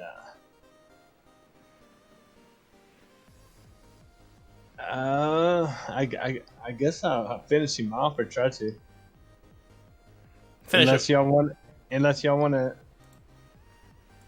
escort him out of here. Saren's going to turn around from the top of the stairs already and say, "We don't know what lies ahead. Maybe his skill set will be helpful." If you trust him. At which point, at which point, Happy will stick his tongue out at you and pull his eye down. He would. Gogo says, I trust you. You seem happy. You should see my berries. All right. Well, I've got both eyes on you. Arsarian goes to the top of the stairs and rounds this corner. All right, let's go. Gogo's kind of like late to the party, but he gets there. Okay. And so before you will see this this ornate wooden door that fits perfectly into the into where the wall sort of truncates here, and it is shut and banded with this this like copper band. What do you do? Before we do anything, I will lay hands for the full amount. Okay.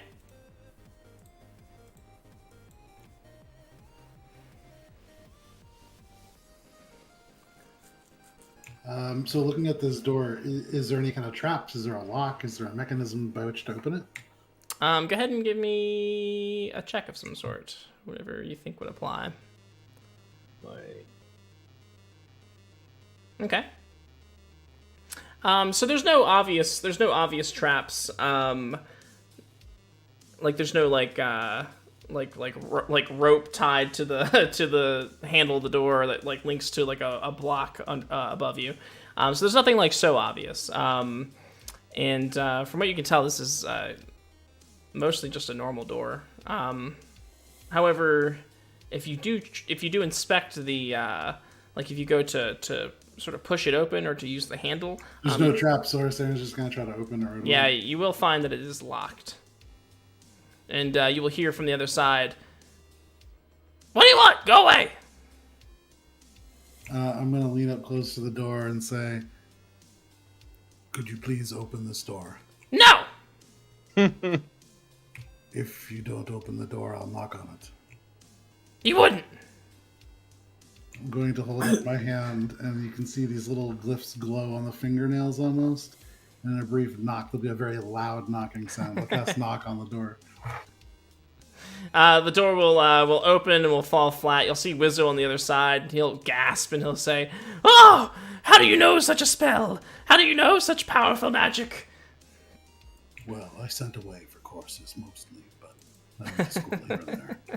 He says, "Lies! You've sold your soul to some demon. I should know." I'm going to take a step forward into this room. Do Don't I step forward! Step back! I say, Wizzo, chill. We killed Lanzo. Hold He's dead. on! There's traps everywhere in this room. Don't step any closer. Can I use I'm not insight to get flying? Yeah, sure. Insight.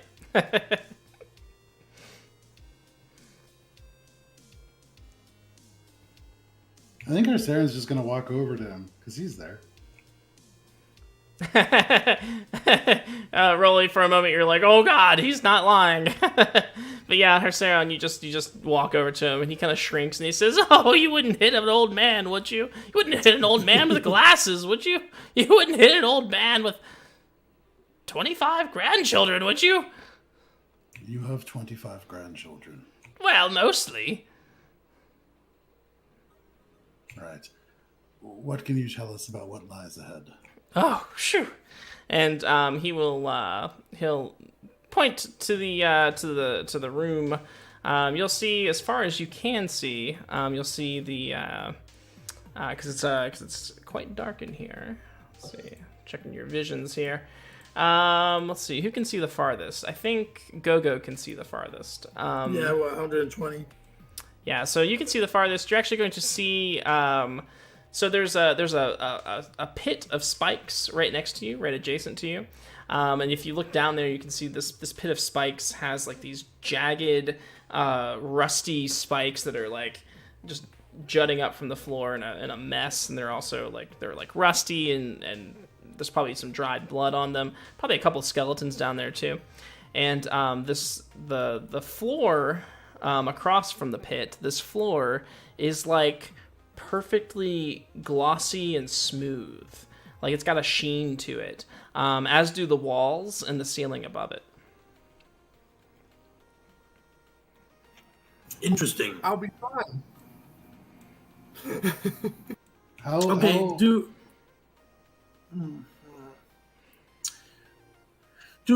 do we see any like? Oh yeah.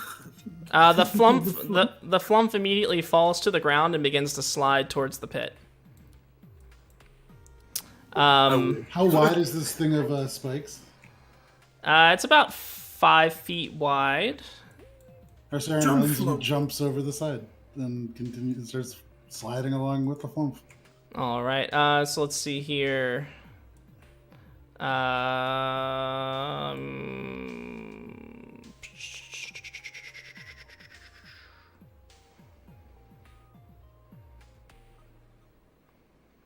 Dang it, John, now I have to roll. Because I have prone deficiency. Yep. Give me a Constitution saving throw. For the flump, and then Hersaron. As soon as you hit the floor, it's completely slick. Like there's just absolutely no friction whatsoever. And you're gonna slide completely across. And I need you to give me a Constitution saving throw as well as you fall into the pit. Well, so seeing the pit come up, do I have a chance to react to this? There's like nothing, like you can try to grab onto stuff, but I'm not trying to grab onto anything, but do I have time to react? Let's see. How so? I want to kind of, like, I guess on my back, kind of mime a walking motion and cast Misty Step. Right. To move across and suddenly reappear on the other side of the spiked pit. And it just gives you like a fart sound, and it doesn't work. Solid. And so give me a Constitution saving throw for the flump. Oh, okay, yeah, for the flump. That was a 9. So you'll take fall right into the hole and take some damage.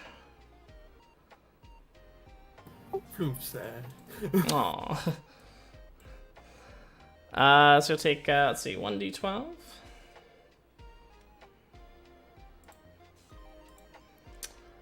So that's 8 damage from the rusted blades at the bottom, and then with a 9, you will contract super tetanus. Oh God, no!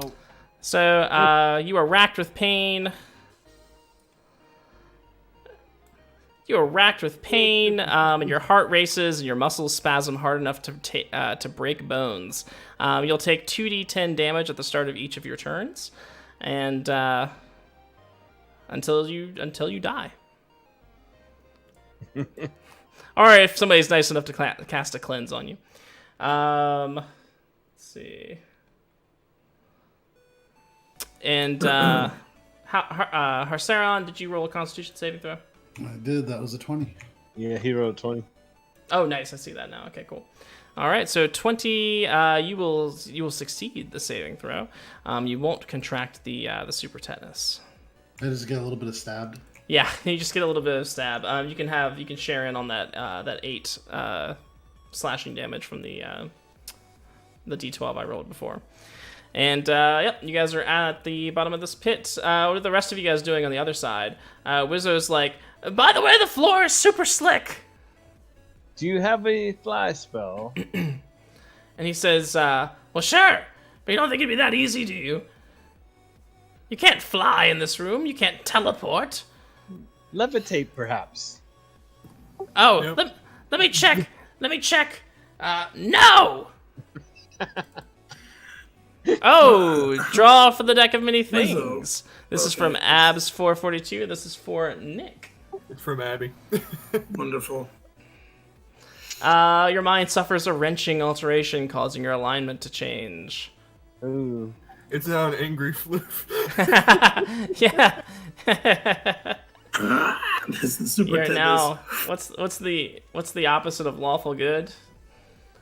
Chaotic evil. Yeah, there you go.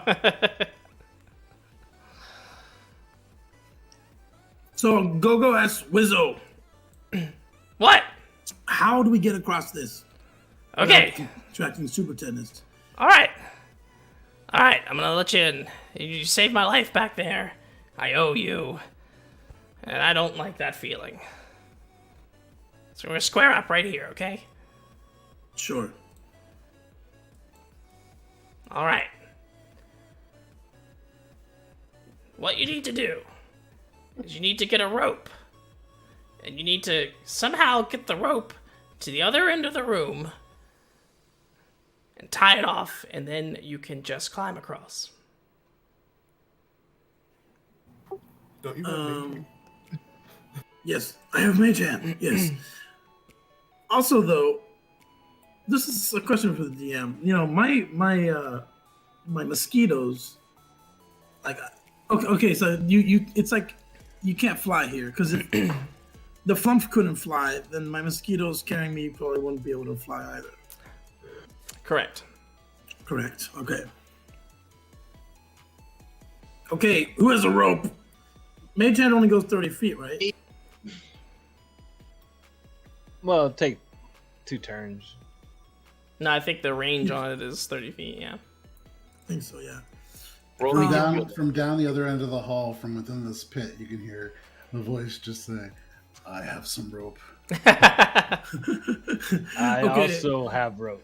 And Rolio has like a magic thunder rope he can use too if he uses that spell. But I've got I some guess we'll rope. have some rope. Wizzo, I mean, so Wizzo, are you saying that I could pass it to my buddies in that pit over there? Are you saying this, and we can tie it to the pit and use that to try to climb across with some support from the rope? Yeah. Yeah. Oh, Yeah, that sounds good. right. Okay, Wizzo. All right, Rolly, you're pretty good at at lassoing, right? What's that called when you go like rounding things up? I saw you do it to that beast over there. Can we tie a couple ropes together, and can you try to get the rope to our boys in the pit? He goes, I'll try my best. Hopefully not get hurt. Wait. Before you We do need that. like 2 rope or something. Before you do that. What, Wizzo? Well, nothing now. I don't like that tone. Sorry, Wizzo. We were in the middle of something. No, it's fine. It's Do you have- fine. do you have some no, advice I'll for just us? I'll just go now. See ya. Good luck. It's been real. Wizzo. It's been real. Wizzo. It's been fun, but it ain't been real fun. How do you reverse knock? You just knock. Is he asking that out Oh, loud? Jesus Christ. Yeah, of course. Oh, we have a cleanse for Nick. Oh, no more super tetanus for you. That's great. So Okay, Rolly, throw that rope. hearing that casting message to Wizzo, I do want to see this. our Saren is just going to say, "I can unlock it for you, but you Unlock. need to help us get out Unlock what? the door."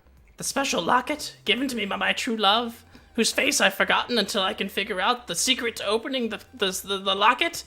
Actually, yes, I probably could. Oh my goodness. Actually, yes.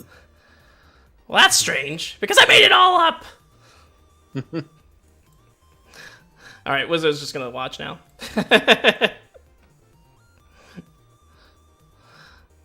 Is Harsher and Do you it, still Rolly. in the pit?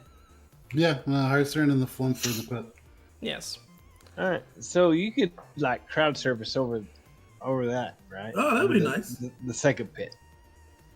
I mean, Harrison is a strength 8, but he could definitely give it the old college try. Strength of 8. I don't know about that. Okay, So Gogo go. takes the rope from Rolly. Rolly, if you're not gonna throw it, I'm gonna throw it. I'm sorry. I'll get it through. I was just waiting for a good moment to do so. Yeah, sorry, Gotcha. Wizzo was being obnoxious. I throw the rope across and try my best to hook it on. Yeah, so if you hold one end of the rope and you throw the other end of the rope, like the mass of the rope, it will just glide across the floor, unfurling itself until it runs out of momentum, essentially, and it will easily go all the way across and sort of dangle over the side, the other side of the other pit. Great. Hey, Flump. Great. Now you're probably going to tie it up. You hear that, Flump? Flump. Can you tie it to the other side of the pit? Can you tie it over there on the other side of the room somewhere? Can you get out of the pit? Yeah, I'm pretty sure y'all can climb out of the pit. How deep is this pit? It's 10 feet. Fly out of the pit, or is it still no fly there? It's a very low athletics check. Harsaran is going to try to crawl out on the opposite side that we entered in from. Okay, that's fine. Yeah, it's like a DC. It's like a 5 to climb out. Cool. Man, I got close. 2? So yeah, I'll climb out carrying the end of the rope up with me, and then looking on the other side. Is there any kind of like place we could tie this off? So it doesn't look like there's like any like solid place, but if maybe you hold it, you think that maybe you could. Harsaran doesn't think that at all. Don't put thoughts in Harsaran's head. There's a door over there. It looks like, correct? There is a door over there. Yes. Harsaran's going to take out a crowbar and tie a knot around this crowbar, and then just try to wedge the crowbar into the seam where like the door meets the frame, presumably. Okay. To see if maybe we can like wedge the rope in that way. Yeah, sure. And then he's just gonna sit down in front of it to try to keep it in with his body weight, I guess. Okay. And Gogo's gonna tie the other side of the rope to maybe this doorknob. Okay. That door was opened, right? Yeah. Yeah. I'm gonna tie it over there so we have some nice solid, line to hold. Looking at this flump, can I make a guess with my mind about how much this flump weighs? The flump weighs practically nothing. 10 pounds. It's But like still something, right? It's yeah. still- I mean, it helps. has some weight. Yeah. You're gonna lean over and just say, "Flump, it's time to lap up for safety." I'm just gonna try to see if we can get the flump to also like, when you almost like a bobsled team, just like set up so that we can just wedge up against this thing to keep it in. Yeah, sure. What does the chaotic Like evil a flump do? bobsled team. I don't know. I couldn't think of anything else. That's Teamwork. I think that's the goal here. exactly. So when they get about halfway down, I think I'm going to try to pull the crowbar out. Chaotic evil. Very true. Very true. Okay, cool. So if you guys move across, you'll give me an athletics check as you move across, just to keep hold of the rope. Again, it's not a very high check or high DC. It's just okay, yeah. So you're able to move across. The rest of you guys coming across as well? I'll go last. That way we can get everybody stacked on the rope on the other side. Because okay. So you're going across. Boy, yeah. You're going across one at a time. Yeah. Oh, okay. So Flump, which one will you choose to make your move on? Last one. Okay. Always the last one. You gotta surprise everybody. Is Wizzo coming also? Is it gonna be Wizzo that you're doing this to? This is probably not gonna come. I don't know. I don't think they want to get trapped there. And so on the last one, the Flump is going to release or try to knock loose the crowbar. Since Harsaran, you're right there. What you guys are gonna have to sort of, if you want to. So do I have any indication that this alignment change happened? Like, can I recognize this? Maybe not until this moment when you realize something's wrong. Even here, seeing the phone move towards this, I'm gonna get out of the way and be like, "Oh, he's trying to help out." Okay. I have no reason to doubt. It's a floating pink fluffy cloud. I'm not gonna doubt this picture. So he just like the last one, like he's As just soon gonna as help you out. say that in your head, I turn into a black puff cloud and knock the crowbar. So he just slaps it out as as Harless is moving across, Harless, the rope will sort of start going sideways. Since you do have the rope and it just tied off on the other end, I will give you a chance to give like a dexterity saving throw, or a strength saving, dexterity saving throw, yeah, to stop yourself from falling in the pit.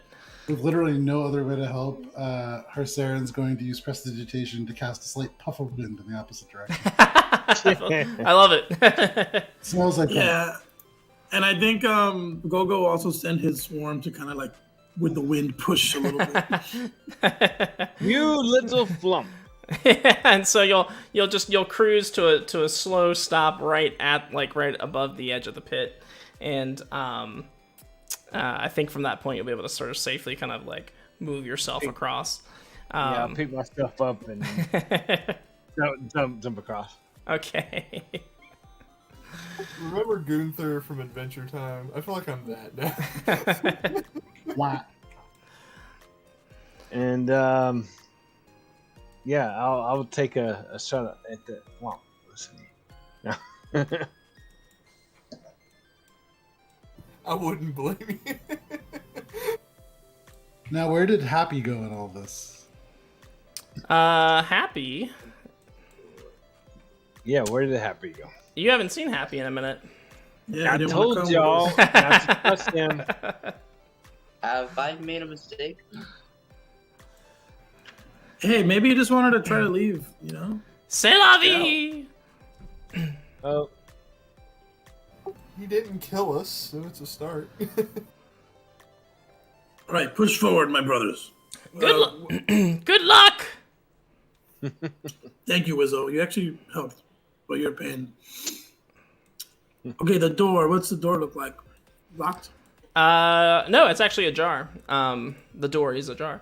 Yeah, it's open. And as you step through the door, you will see your old friend Nox. He says, "It took you long enough." it took exactly as long as it needed. He says, "There's hardly any time left." I have all the time in the world. I say there's 45 minutes left. And he sort of looks at you skeptically, and he says, "Very well. Then you won't mind taking care of Bluto first, before I show you where the blade is." Very well. What is a Bluto? Sir Bluto is what he calls himself. Take us to Pluto. And he will take you around here and through this door here, and he will take you into this room where Wait, can I ask him a question before we like get too far? Like as we're walking, can I say, Nox, once we get this blade, will you help us get out of here quickly? That wasn't part of the deal. Well, can you at least show us maybe a shortcut?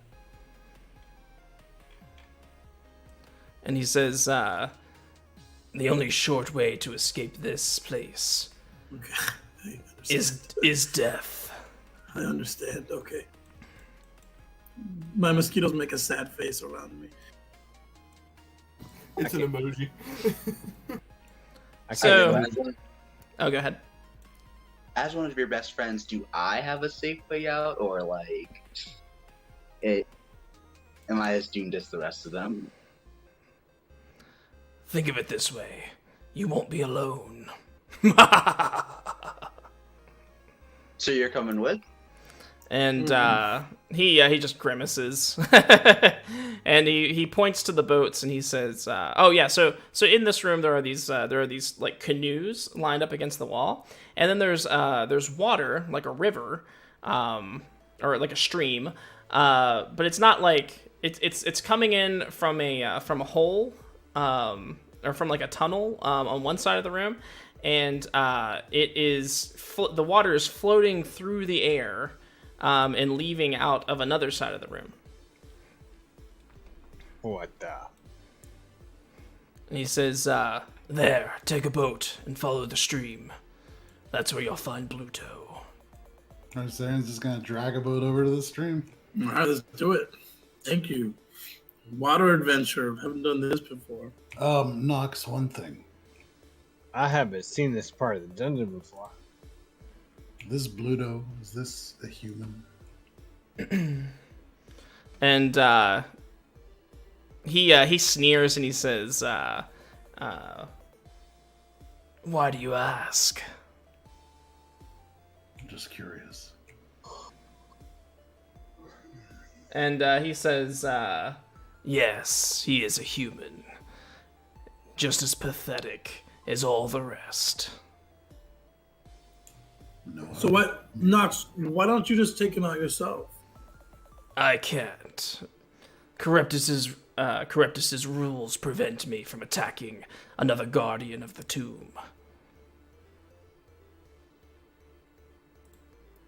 He's a guardian of the tomb. Okay. Or dungeon, whatever. Yeah, the dungeon. Okay. All right. Hasta la vista. Thanks. We get in the canoes and we jet on through this air stream of water. The water is lukewarm.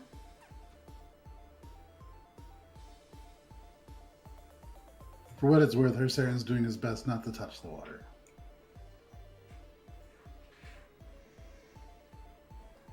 Gogo's standing on the canoe. Pull into the bottom of your canoe.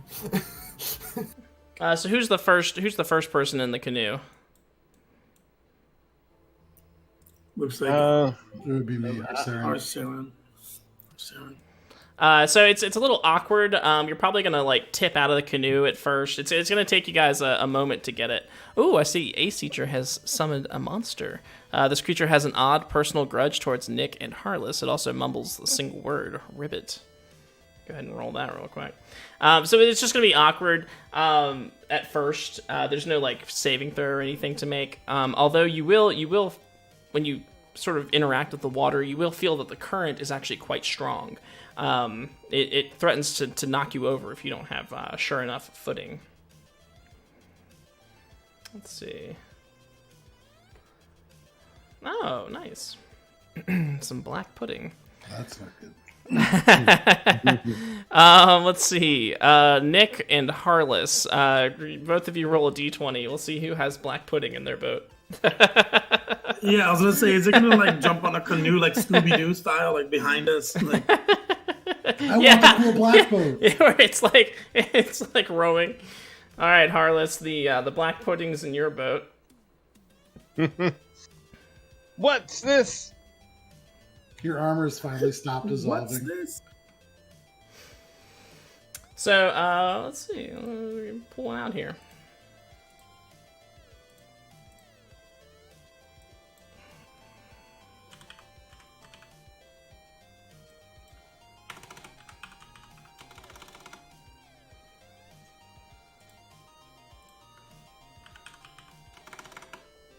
I'll have to go grab one. But you guys can be in the river.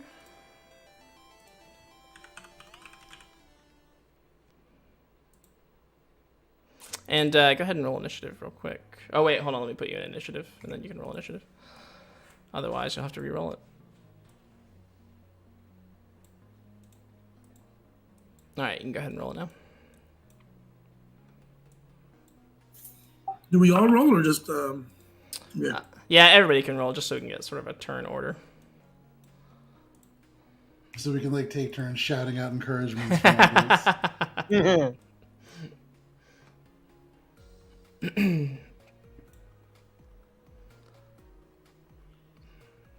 All right, everybody the heck is rolled that? in.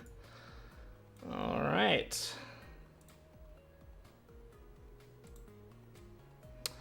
All right, so the looks like the black pudding goes first. It's gonna take you guys about I think about maybe 3 rounds to get all the way around this river. So we'll stay in the room for now. You guys just give me a marching order of what order you're in. The river will go this way. Yeah, I guess I'm first.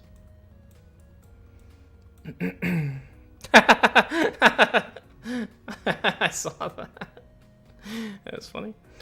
Okay, so you're first. Well, I guess I'll put you first. Wait, the river's going that way? Okay. Yeah. And then who's next? I'll be here in the middle. Rolly, you're gonna stay in that position?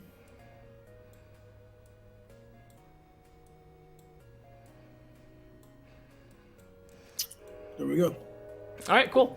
So the black pudding will go first. You'll feel something kind of squishy in the bottom of your canoe, Harless. And at first you're like, oh, this has like cushy seating, but it's not. It's not cushy at all. It's actually quite disgusting, and it's gonna take it's gonna make an attack. I'm terrified. Okay. 12 versus your AC. That misses. Okay.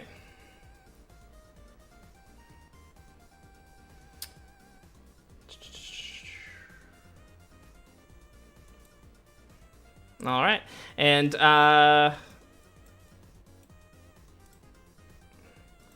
Go, what do you do? Or first of all, Harless, what's your reaction to this? I'm start to cry. Okay, and then Go, what do you do from two boats away as you guys are going through this underground stream? Go hears him crying, and he says, what's wrong? I guess I see this thing, right? Like, black pudding is like, it's very, like, how big is that?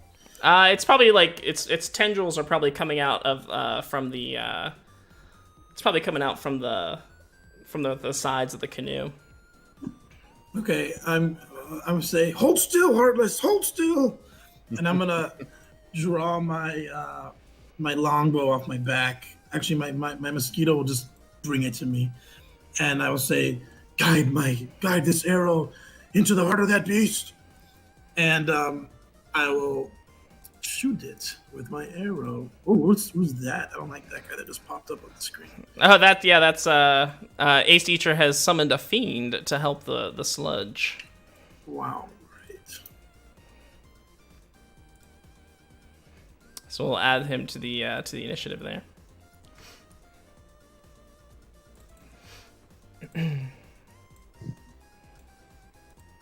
Let me check if my bugs can only assist with a melee. Let me see. Okay. Attack. Okay, yeah, they can help. So they're gonna guide this arrow into that thing, and they're gonna help me do an extra 1d6. 1d6. Okay, so 11. Okay. And then I'll just do it again. Ooh, nice. Crit. Ooh, nice. And damage. 13. All right. Damage all around. Yeah, that's it. And then I sit back down in my canoe and I say, "Be careful, Harless. Be careful." And then as you're going through the tunnel, you'll see scrawled on the wall in dungeon graffiti, it says Phase Slayer sends his regards as all this chaos is happening. Coming the opposite direction. Oh, sorry, not the opposite direction. Sorry. It's Harless's turn. All right. As terrified as I am, I will react with a swing of my longsword. Okay. Or great sword, rather. Okay.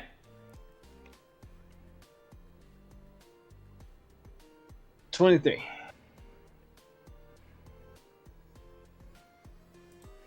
Uh, 23. That will hit. For 13 damage, and I will attack. Well, I will use Divine Smite. Okay. How do I do that?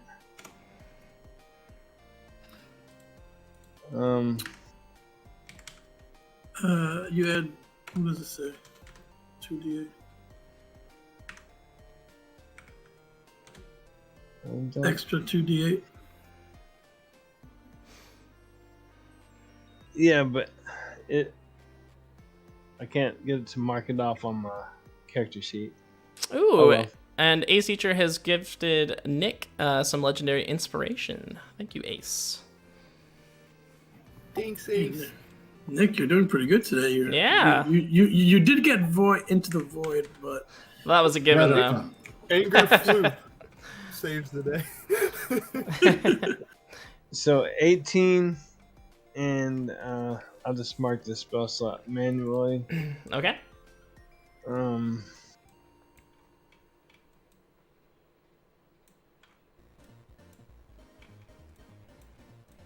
And I will attack again.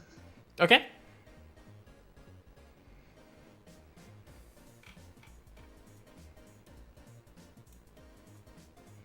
$18. 18 is a hit. And I will use another Divine Smite. just beasting out on this thing. Alright, so that's 22 and 18, 30 damage. Okay, yeah. And so so what's going to happen, because you're using a sword, right?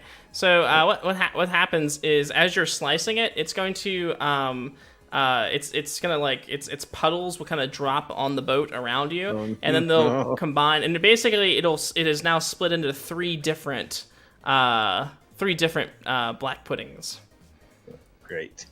All right. Also, as you swing your blade, for each hit that you do to the thing, your weapon takes a -1 penalty to damage rolls, and if it gets up to 5, it will just be destroyed. Oh, great. So you're up to 2. Okay. Well, that's all I can do. All right, Harsran. So, question: do we see a fiendish creature suddenly appear? Oh no, he's not there yet. Sorry. Okay, just making sure. Yeah. So we can't see these black puddings, right? They're all just kind of inside the boat. They're kind of inside and around the boat. You can kind of see them. It just kind of depends on how the stream is moving. You definitely get opportunities to see that Harless is struggling against something. Well, I can't really see what it is, I don't think. With you being all the way back there, I'm going to say it'll probably have some cover, so it'll get like a bonus to its AC to attack it. Oh, and also, it is 10:30, so the doors of the dungeon have opened, and you guys are allowed to escape. Which I forgot to mention at the beginning as well. The doors close, and then you can only escape a half an hour before the game stops. No idea.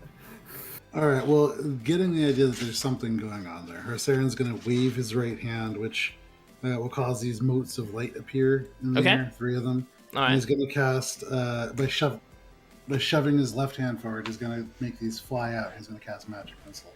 Ooh, okay.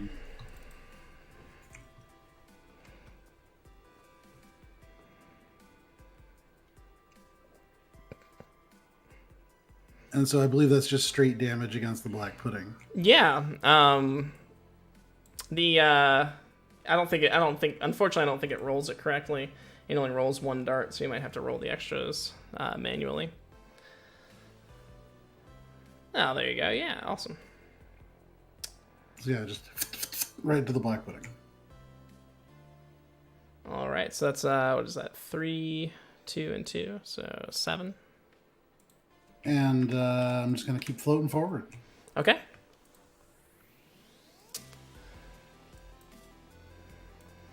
All right, and I think, all right, yeah, that sounds good. So, and then Harless, as you're heading down the river here, or the stream, flying towards you, in the dark, is this fiendish-looking creature with a javelin spear thing, some hellish spear, and but he's not going to use that. He's just going to sort of wiggle it around, and as he flies by over top of you, he's going to shoot. He's going to fling some fire at you. Jesus. For 10 versus AC, Misses. and for 17 versus AC. Ooh, misses. All right, yep. And and he'll just he'll continue flying overhead. He'll probably fly over the rest of you as well. As he or you'll go under him, I guess, but yeah. Flumph. Do I see this demon thingy? Yeah, he'll probably fly right over you. Ray of Frost. Okay.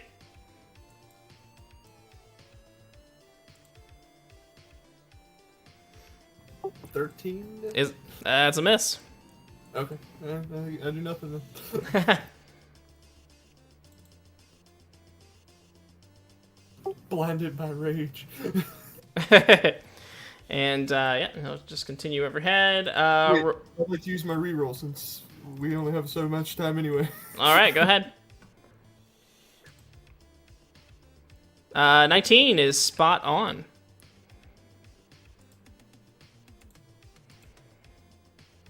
Three damage. Very nice. It all counts, though. It all counts. And reduce speed of 10 till the next turn. All right, sounds good. Rolling.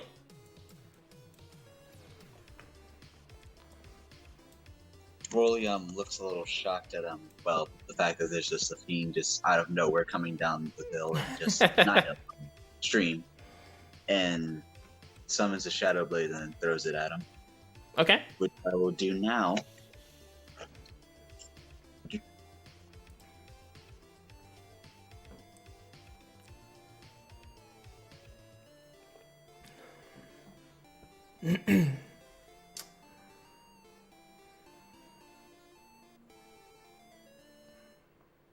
Is it dark or dim?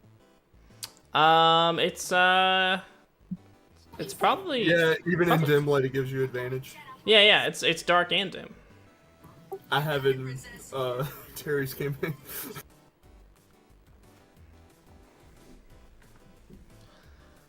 28 for an attack roll. That will hit.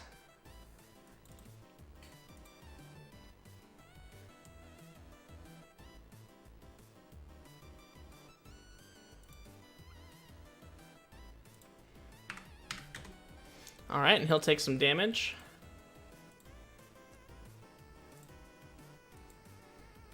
As this dark blade sort of comes up and sort of like slashes him, and but he looks determined. He continues to fly, and he'll probably be making a trip back up here to say hello to one of you here shortly. Anything else rolling? Nothing else. He is kind of confused about the sounds that he's hearing from behind him, but other than that... Okay. All right. Moving back up to the black pudding, which is now separated into 3, I believe. Each one will go to attack Heartless here.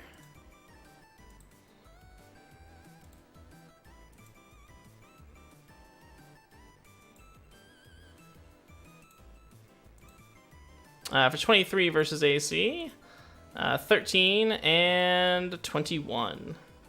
2 of those are hits. All right. So let's see. The first hit will be 25 damage. Some of that's acid, some of that's bludgeoning. And then the second hit will be also 25.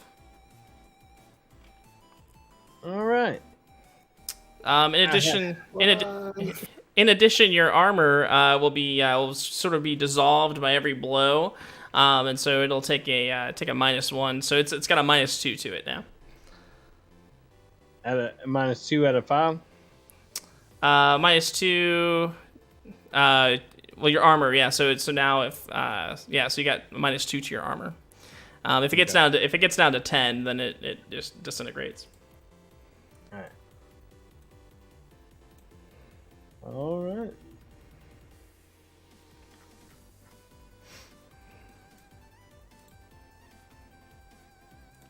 Go. Okay, Go is like, "What?" And he's gonna see that fiend up there and like really freak out. And if I cast ensnaring strike and I hit him with an ensnaring strike, what does it do to him when he's flying? It just makes him stop where he's in his tracks, or does he drop, or what? Maybe. What does it say? Okay, yeah, I'm posting. I think it drops the speed to 0, but it will depend on whether or not, I don't know what kind of fiend it is, but whether or not it has flying versus hovering. Oh, yeah, okay. Let's see. 20 vines, right there, that'll be restrained.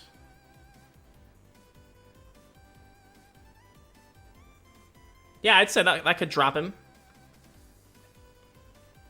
Okay, so that's my bonus action, and I'm going to shoot him again with my bow. The fiend.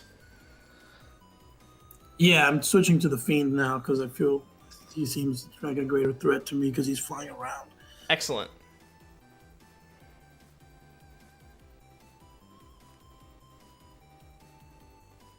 Ooh, 25 hits. And then it's a strength saving throw. Yeah, I'm also going to use my bugs on that hit to give an extra d6. Ah, he rolled 21.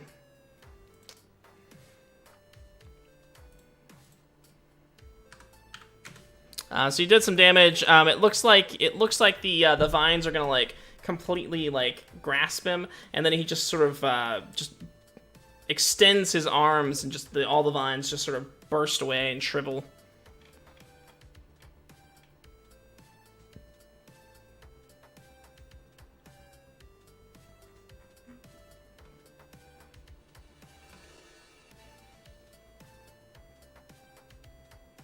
And then another 5.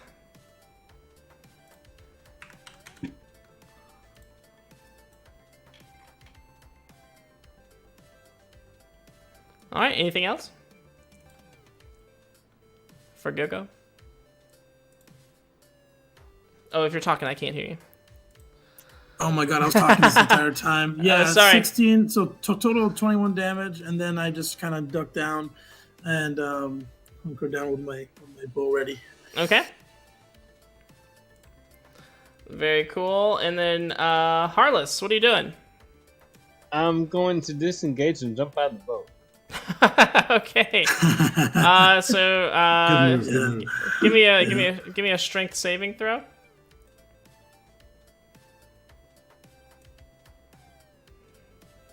Okay. You're able to retain some control in the water here. So you're able to.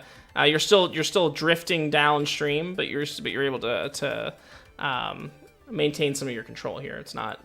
Yeah, you're able to swim. Oh no, you're still in the water. You're in the tunnel. Oh. Well, I will swim towards. Sure. My swim speed's only 15 feet. Yeah, that's all right. You're basically gonna be floating most of the way anyway, or we're like in a. It's like a water ride, right? Like yeah. It's like a water ride. Yeah. Oh, okay. Anything else, Harless? Let me see if I can do anything right.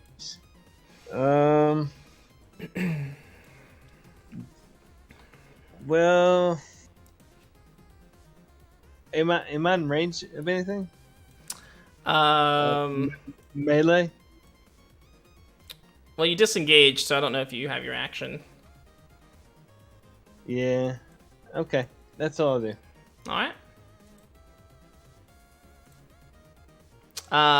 Harsaran. So now I see this flying red-skinned fiend, correct? Yes.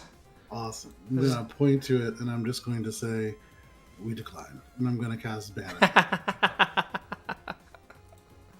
So that's a charisma saving throw, right?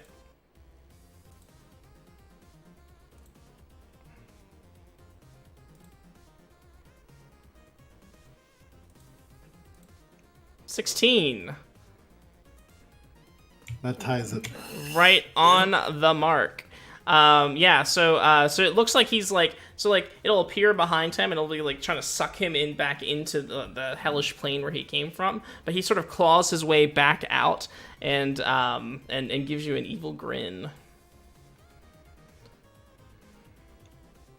Anything else, Harsaran? I continue to float. Okay. All right. So he will. Let's see. Trying to figure out who he would be the most mad at. I guess he'll go after the person who tried to banish him. So, he'll. So wait, as part of the banishment, even though it doesn't work, one thing that does happen because it's a feature, and I forgot this because this is a random character from D&D Beyond. Yeah, no problem. It does create an abjuration ward. So sweet! Arcane ward that just suddenly floats and begins to just exist. It has 21 HP, and then it takes damage instead of me until it reaches 0. Excellent. Yeah, I love that. I love abjuration. So he's gonna swoop down towards you with his spear, and he will what you can see is sort of wreathed in flame, and he'll attack you twice. The first time for 18 versus AC. That's gonna hit. And the second time for 12 versus AC. That's gonna miss. And then the damage from the spear will be 8 damage, some of that being fire. And then he'll sort of move with you as you're floating down the stream. And Flumph, it's your turn.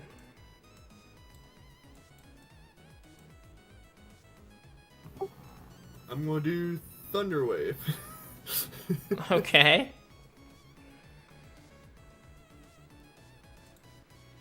At second level on top of it. All right. I assume towards the devil man. Anything within 15 feet. Well, you can actually. Oh, okay, yeah. Well, that would be. Let's see. So 15 feet, 15 by 15. Well, right now that would be nothing, right? Well, if I can somewhat move toward the demon, that would help.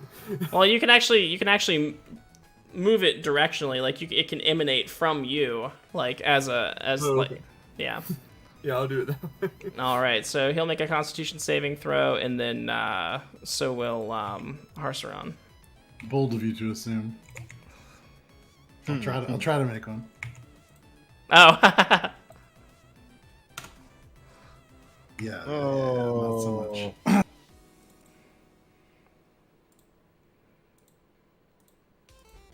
much. Hey, he failed. Same. Both of you take 13. All right. As they both get kind of blown back a little bit. You see these like arcane glyphs flare to I life take and die as it takes away parts of the ward. Oh, that's cool. Wait, did you say I take 13? No, you're fine, but it is your turn. Great. Do you want to take 13? So Harless has ditched his boat. Rolly, the boat with the slime boat is basically now sort of like making its way back towards you at this point. That's great. I'm going to cast Tasha's Mind Whip on it to just scare it away. Okay. Wait, it's going against the current? I think it's kind of like stalled out a little bit, like it's kind of going wonky, and it's there's more friction on it, and so I think Rolly is catching up to it. Oh, okay. Or the black pudding are like Paddling. Upstream.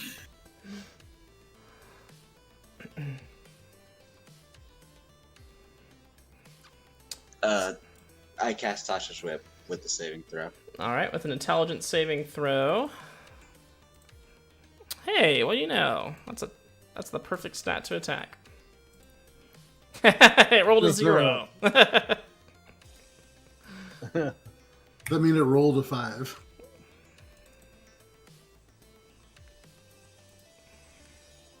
All right, it takes 13 damage.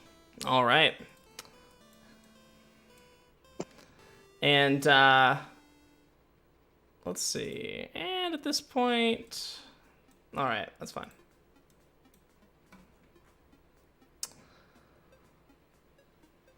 $13 damage. Let's have something cool happen. When you strike it, not only does it hurt it, but I think it'll actually maybe like snap the boat, and so like it'll sort of in two pieces be coming on either side of you now as you're floating through it. The black pudding that's sort of sticking to each fragment of the boat, trying desperately not to touch the water. Will make a last ditch attempt to lash out at you, Rolly. It also... Wait. On its next turn, it can now only make an action, bonus action, or move. It can do only one of those things. Okay. So it's going to make an action to try to hit you. I think you choose it, though, don't you, Rolly? Oh, do you get to choose? Yeah, I think more on this next... Oh, no, it must choose. Okay. My bad. Sorry. Yeah, it's not me. I would have just chosen it to move away from me. 16 versus AC. For that it's okay. For 18 damage. All right. I'm making death saving throws. That's great. Okay.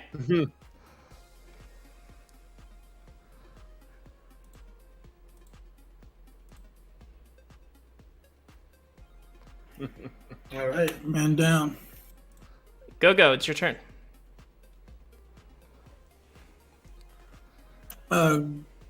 Go now is like he's different now. You know, he sees his friend go down and he says no, and all his mosquitoes they say together with him, no! And it sounds like there's like 3 different voices coming off of him, and he turns to the those things and the black stuff, and he's gonna shoot him. He's gonna say, "You bastards!" and hits him with a longbow attack. All right. With his empowered by his bugs. Actually, he'll do a hunter's mark on one of the he'll do hunter's mark on one of the bugs on the left of Homeboy. Okay.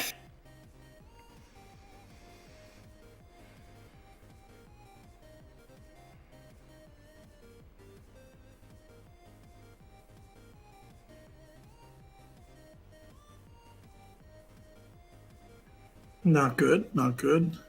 An 8 actually hits. Oh wow. Okay. So the one that has the hunter's mark on it, I will hit it with the attack. And then I will hit it with 2 more d6, one from the bugs, one from the hunter's mark. Okay. And then I'll hit that one again.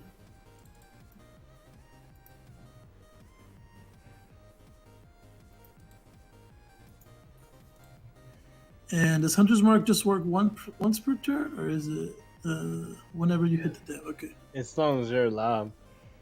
All right. So I believe it is actually dead. Oh, for real? Yeah. But you can move it on your next turn as a bonus action. Correct. Nice. Very nice. And so at this point, I think the fragments of the boat start smashing against the walls, and you just like it's trying to climb up the wall, and you get it with your arrow, and then it just sort of like oozes back into the water. You see it sort of bubble and disperse as it gets swept away in the current. Okay, nice. By the way, my hunter's mark is actually just like a little clump of mosquitoes that goes around like the thing's head. Yeah. I like the idea that it's just one mosquito named Mark. Yeah, just one like spec ops mosquito. So he's now just waiting. Laser sight on him. He's now just waiting to jump to the next little black pudding on my command. Okay, and I just give like a very worried look towards my friend in the boat. Oh, they're both gone. They're both gone. Oh, like the whole thing. Yeah, the whole pudding is gone. That's the whole. Okay, that's well the then- whole pudding. Right. That was okay. Nice. It's just, okay. Cool. All right. All right. That's it.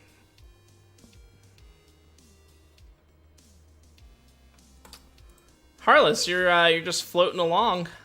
No, I'm not.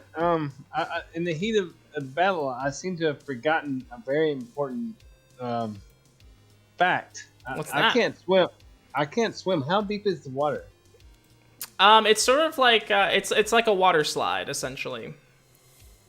So like even if you can't swim, your strength saving throw from before is basically keeping you like from having to take bludgeoning damage as being like tossed upon the wave. So you're still moving, but if you want to give me another strength saving throw to see how you're faring, though, we can play that out. Well, if I have to. Yeah. Okay.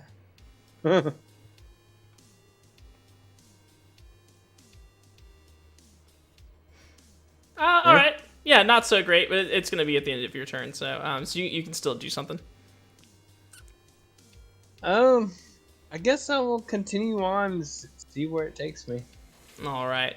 And then at the end of your turn, you'll take some let's see. Take some light bludgeoning damage. It won't be much.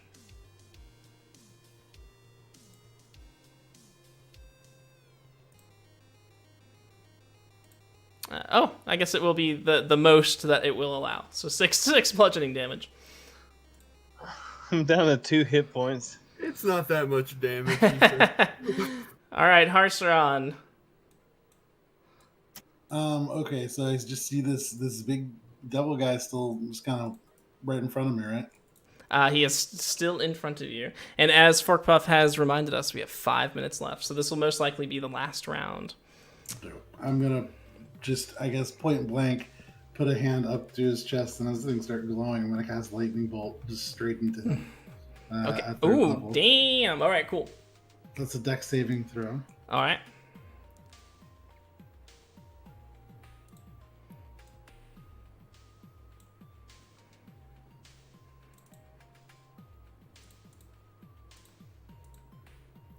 Six.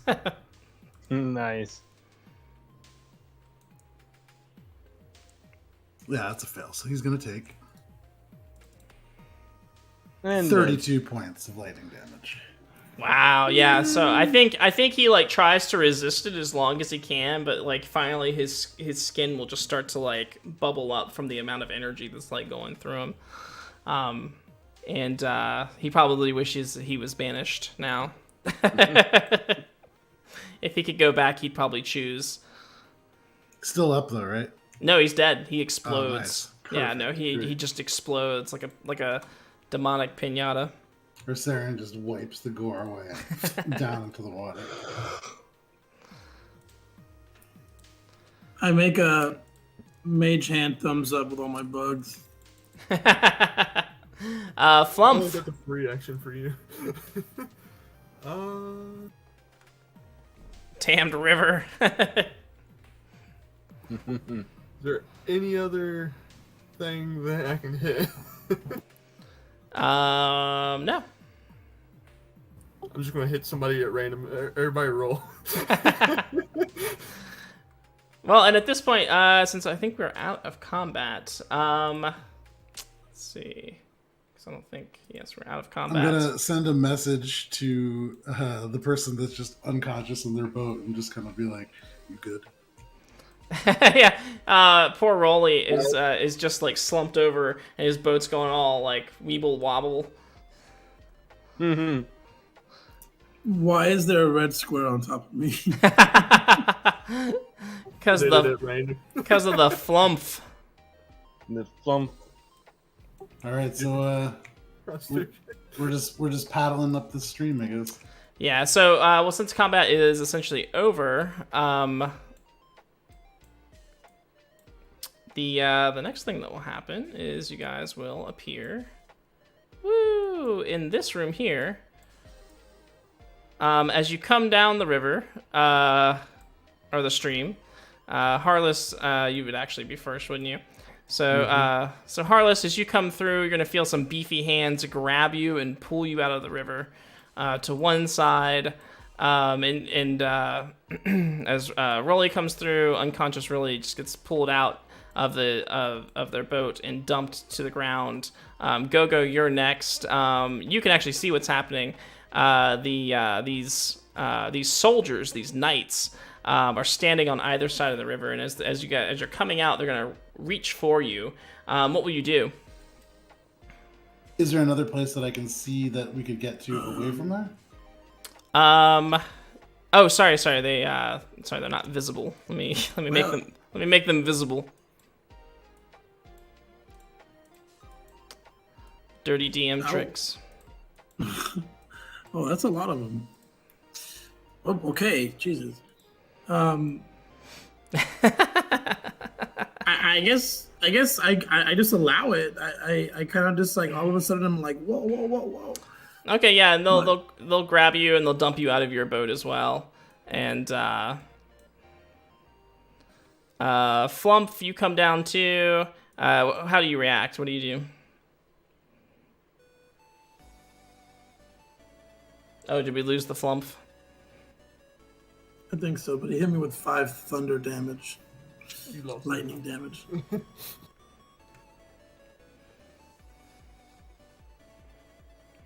And then, last but certainly not least, Harcion. Do I recognize these soldiers? Give me a history check. And this will be the last scene of the night. 23. 23. Yes, you do. You recognize them. As you recognize them, and then it suddenly makes sense to you. Like you realize who Sir Bluto is, and as soon as you see these knights with the coat of arms, Sir Bluto is a very infamous infamous knight who gathered up 200 soldiers to lay siege to Charybdis's fortune. All right, dope. Then seeing that, I'm going to cast Misty Step, and I'm going to just get myself right in front of Sir Bluto. This was like 50 years ago, and no one has seen him since. Never mind then. He just Absolutely disappeared. not. I'm going to use Misty Step and put myself right over.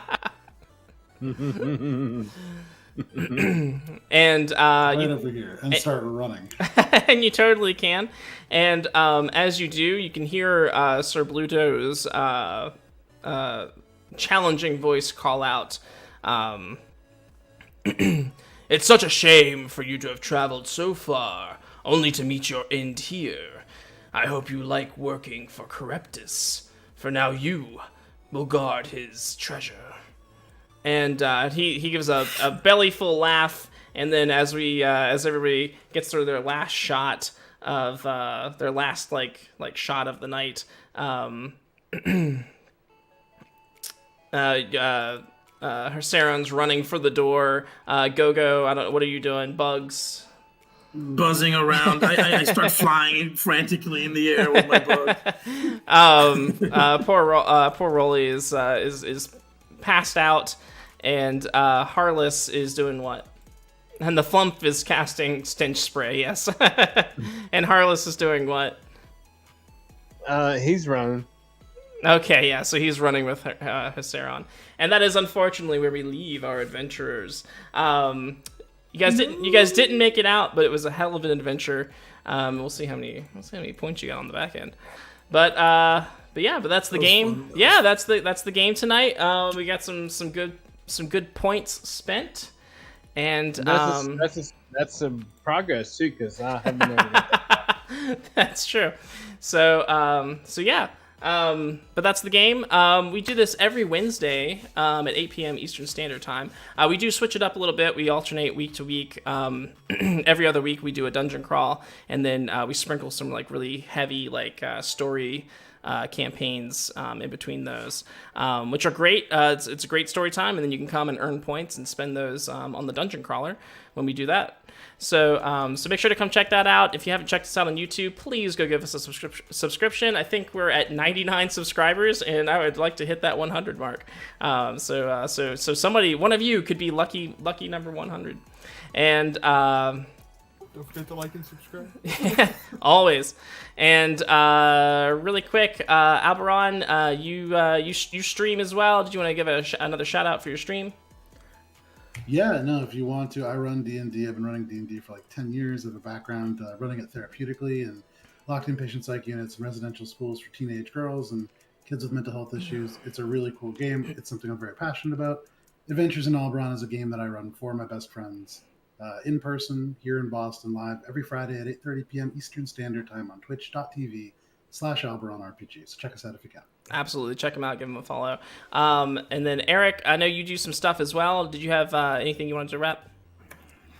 Yeah. I work with a nonprofit called Mind and Melody, and we bring music to people all around the country now and other countries as well. On Zoom, we sing with people with Alzheimer's, with dementia, with autism, and everybody in between. So you can go to mindandmelody.org, and you can see me singing with people on the internet, and it's lots of fun. That's awesome. Awesome. Yeah, check that out. mindandmelody.net, did you say? Org. Or .org. Very nice. .org. And then King Akira, are you streaming yet, or are you... I am not that cool yet. Okay, but you're getting there, though. You're getting there. Keep an eye on that kid. And well, thank you for being here tonight. We appreciate everybody. Of course, the Deacon Smith and Nick, and it's good to see you back, King Akira. Thank you so much, everybody. And we're gonna go ahead and line up a raid real quick, which make sure to join that because you can get some extra points to spend next time. And Yay! let's see, who do I want to? Level 1 geek, Ballarat. Oh, Paradise. I see Paradise. So go say hey to them. All right. Hey. All right, join in the raid. Have a good night, everybody. Thank you so much. Good everyone. Cool, and